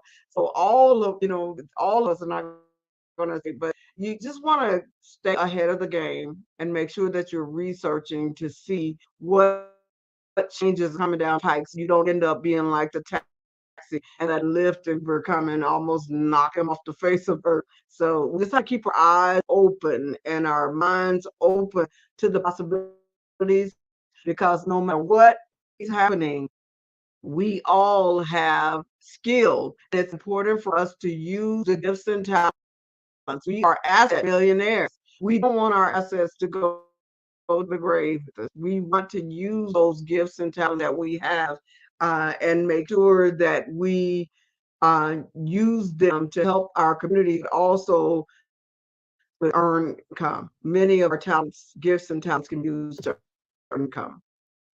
Okay. Well, thank you again, Dr. Barbara Wright, for sharing your expertise and the time that you've shared. As always, genius is common, and I'll see you on the other side. Hello, I am Dr. Eric Kelly III, the visionary strategist and founder of the Black Business Olympics. I invite you to showcase your Black-owned businesses on the Black Business Network global stage. The Black Business Olympics is a global Black Business Network platform that propels Black-owned businesses into the international spotlight. By showcasing your business on the Black Business Olympics platform, you can reach a worldwide audience of potential customers, partners, and investors. You can also establish yourself as a thought leader and expert in your field, attract lucrative partnerships, and more speaking engagements. In addition, the Black Business Olympics platform provides a valuable opportunity to connect and collaborate with like-minded entrepreneurs and business professionals from around the world. This can lead to new business opportunities, ideas, and relationships. Finally, by sharing your story and expertise on the Black Business Olympics platform, you can inspire and empower others. This is a powerful way to make a positive impact on the world and leave a lasting legacy. If you are a Black-owned business owner, I encourage you to seize the opportunity to showcase your business on the Black Business Olympics platform. It is a once-in-a-lifetime opportunity to make an indelible mark on the world. Be one of the 1,000 visionary entrepreneurs who are changing students' lives, shaping industries, and leaving an unforgettable legacy for their families. Unleash your voice on our global stage and watch your business thrive. Black Business Olympics is one of the largest Black business showcases in the history of Black business in the world. Yes, the entire world.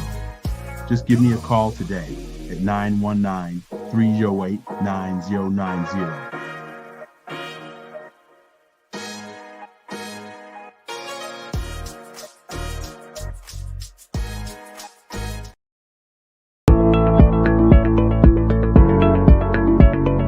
Prepare for what's coming and dominate in economic winter.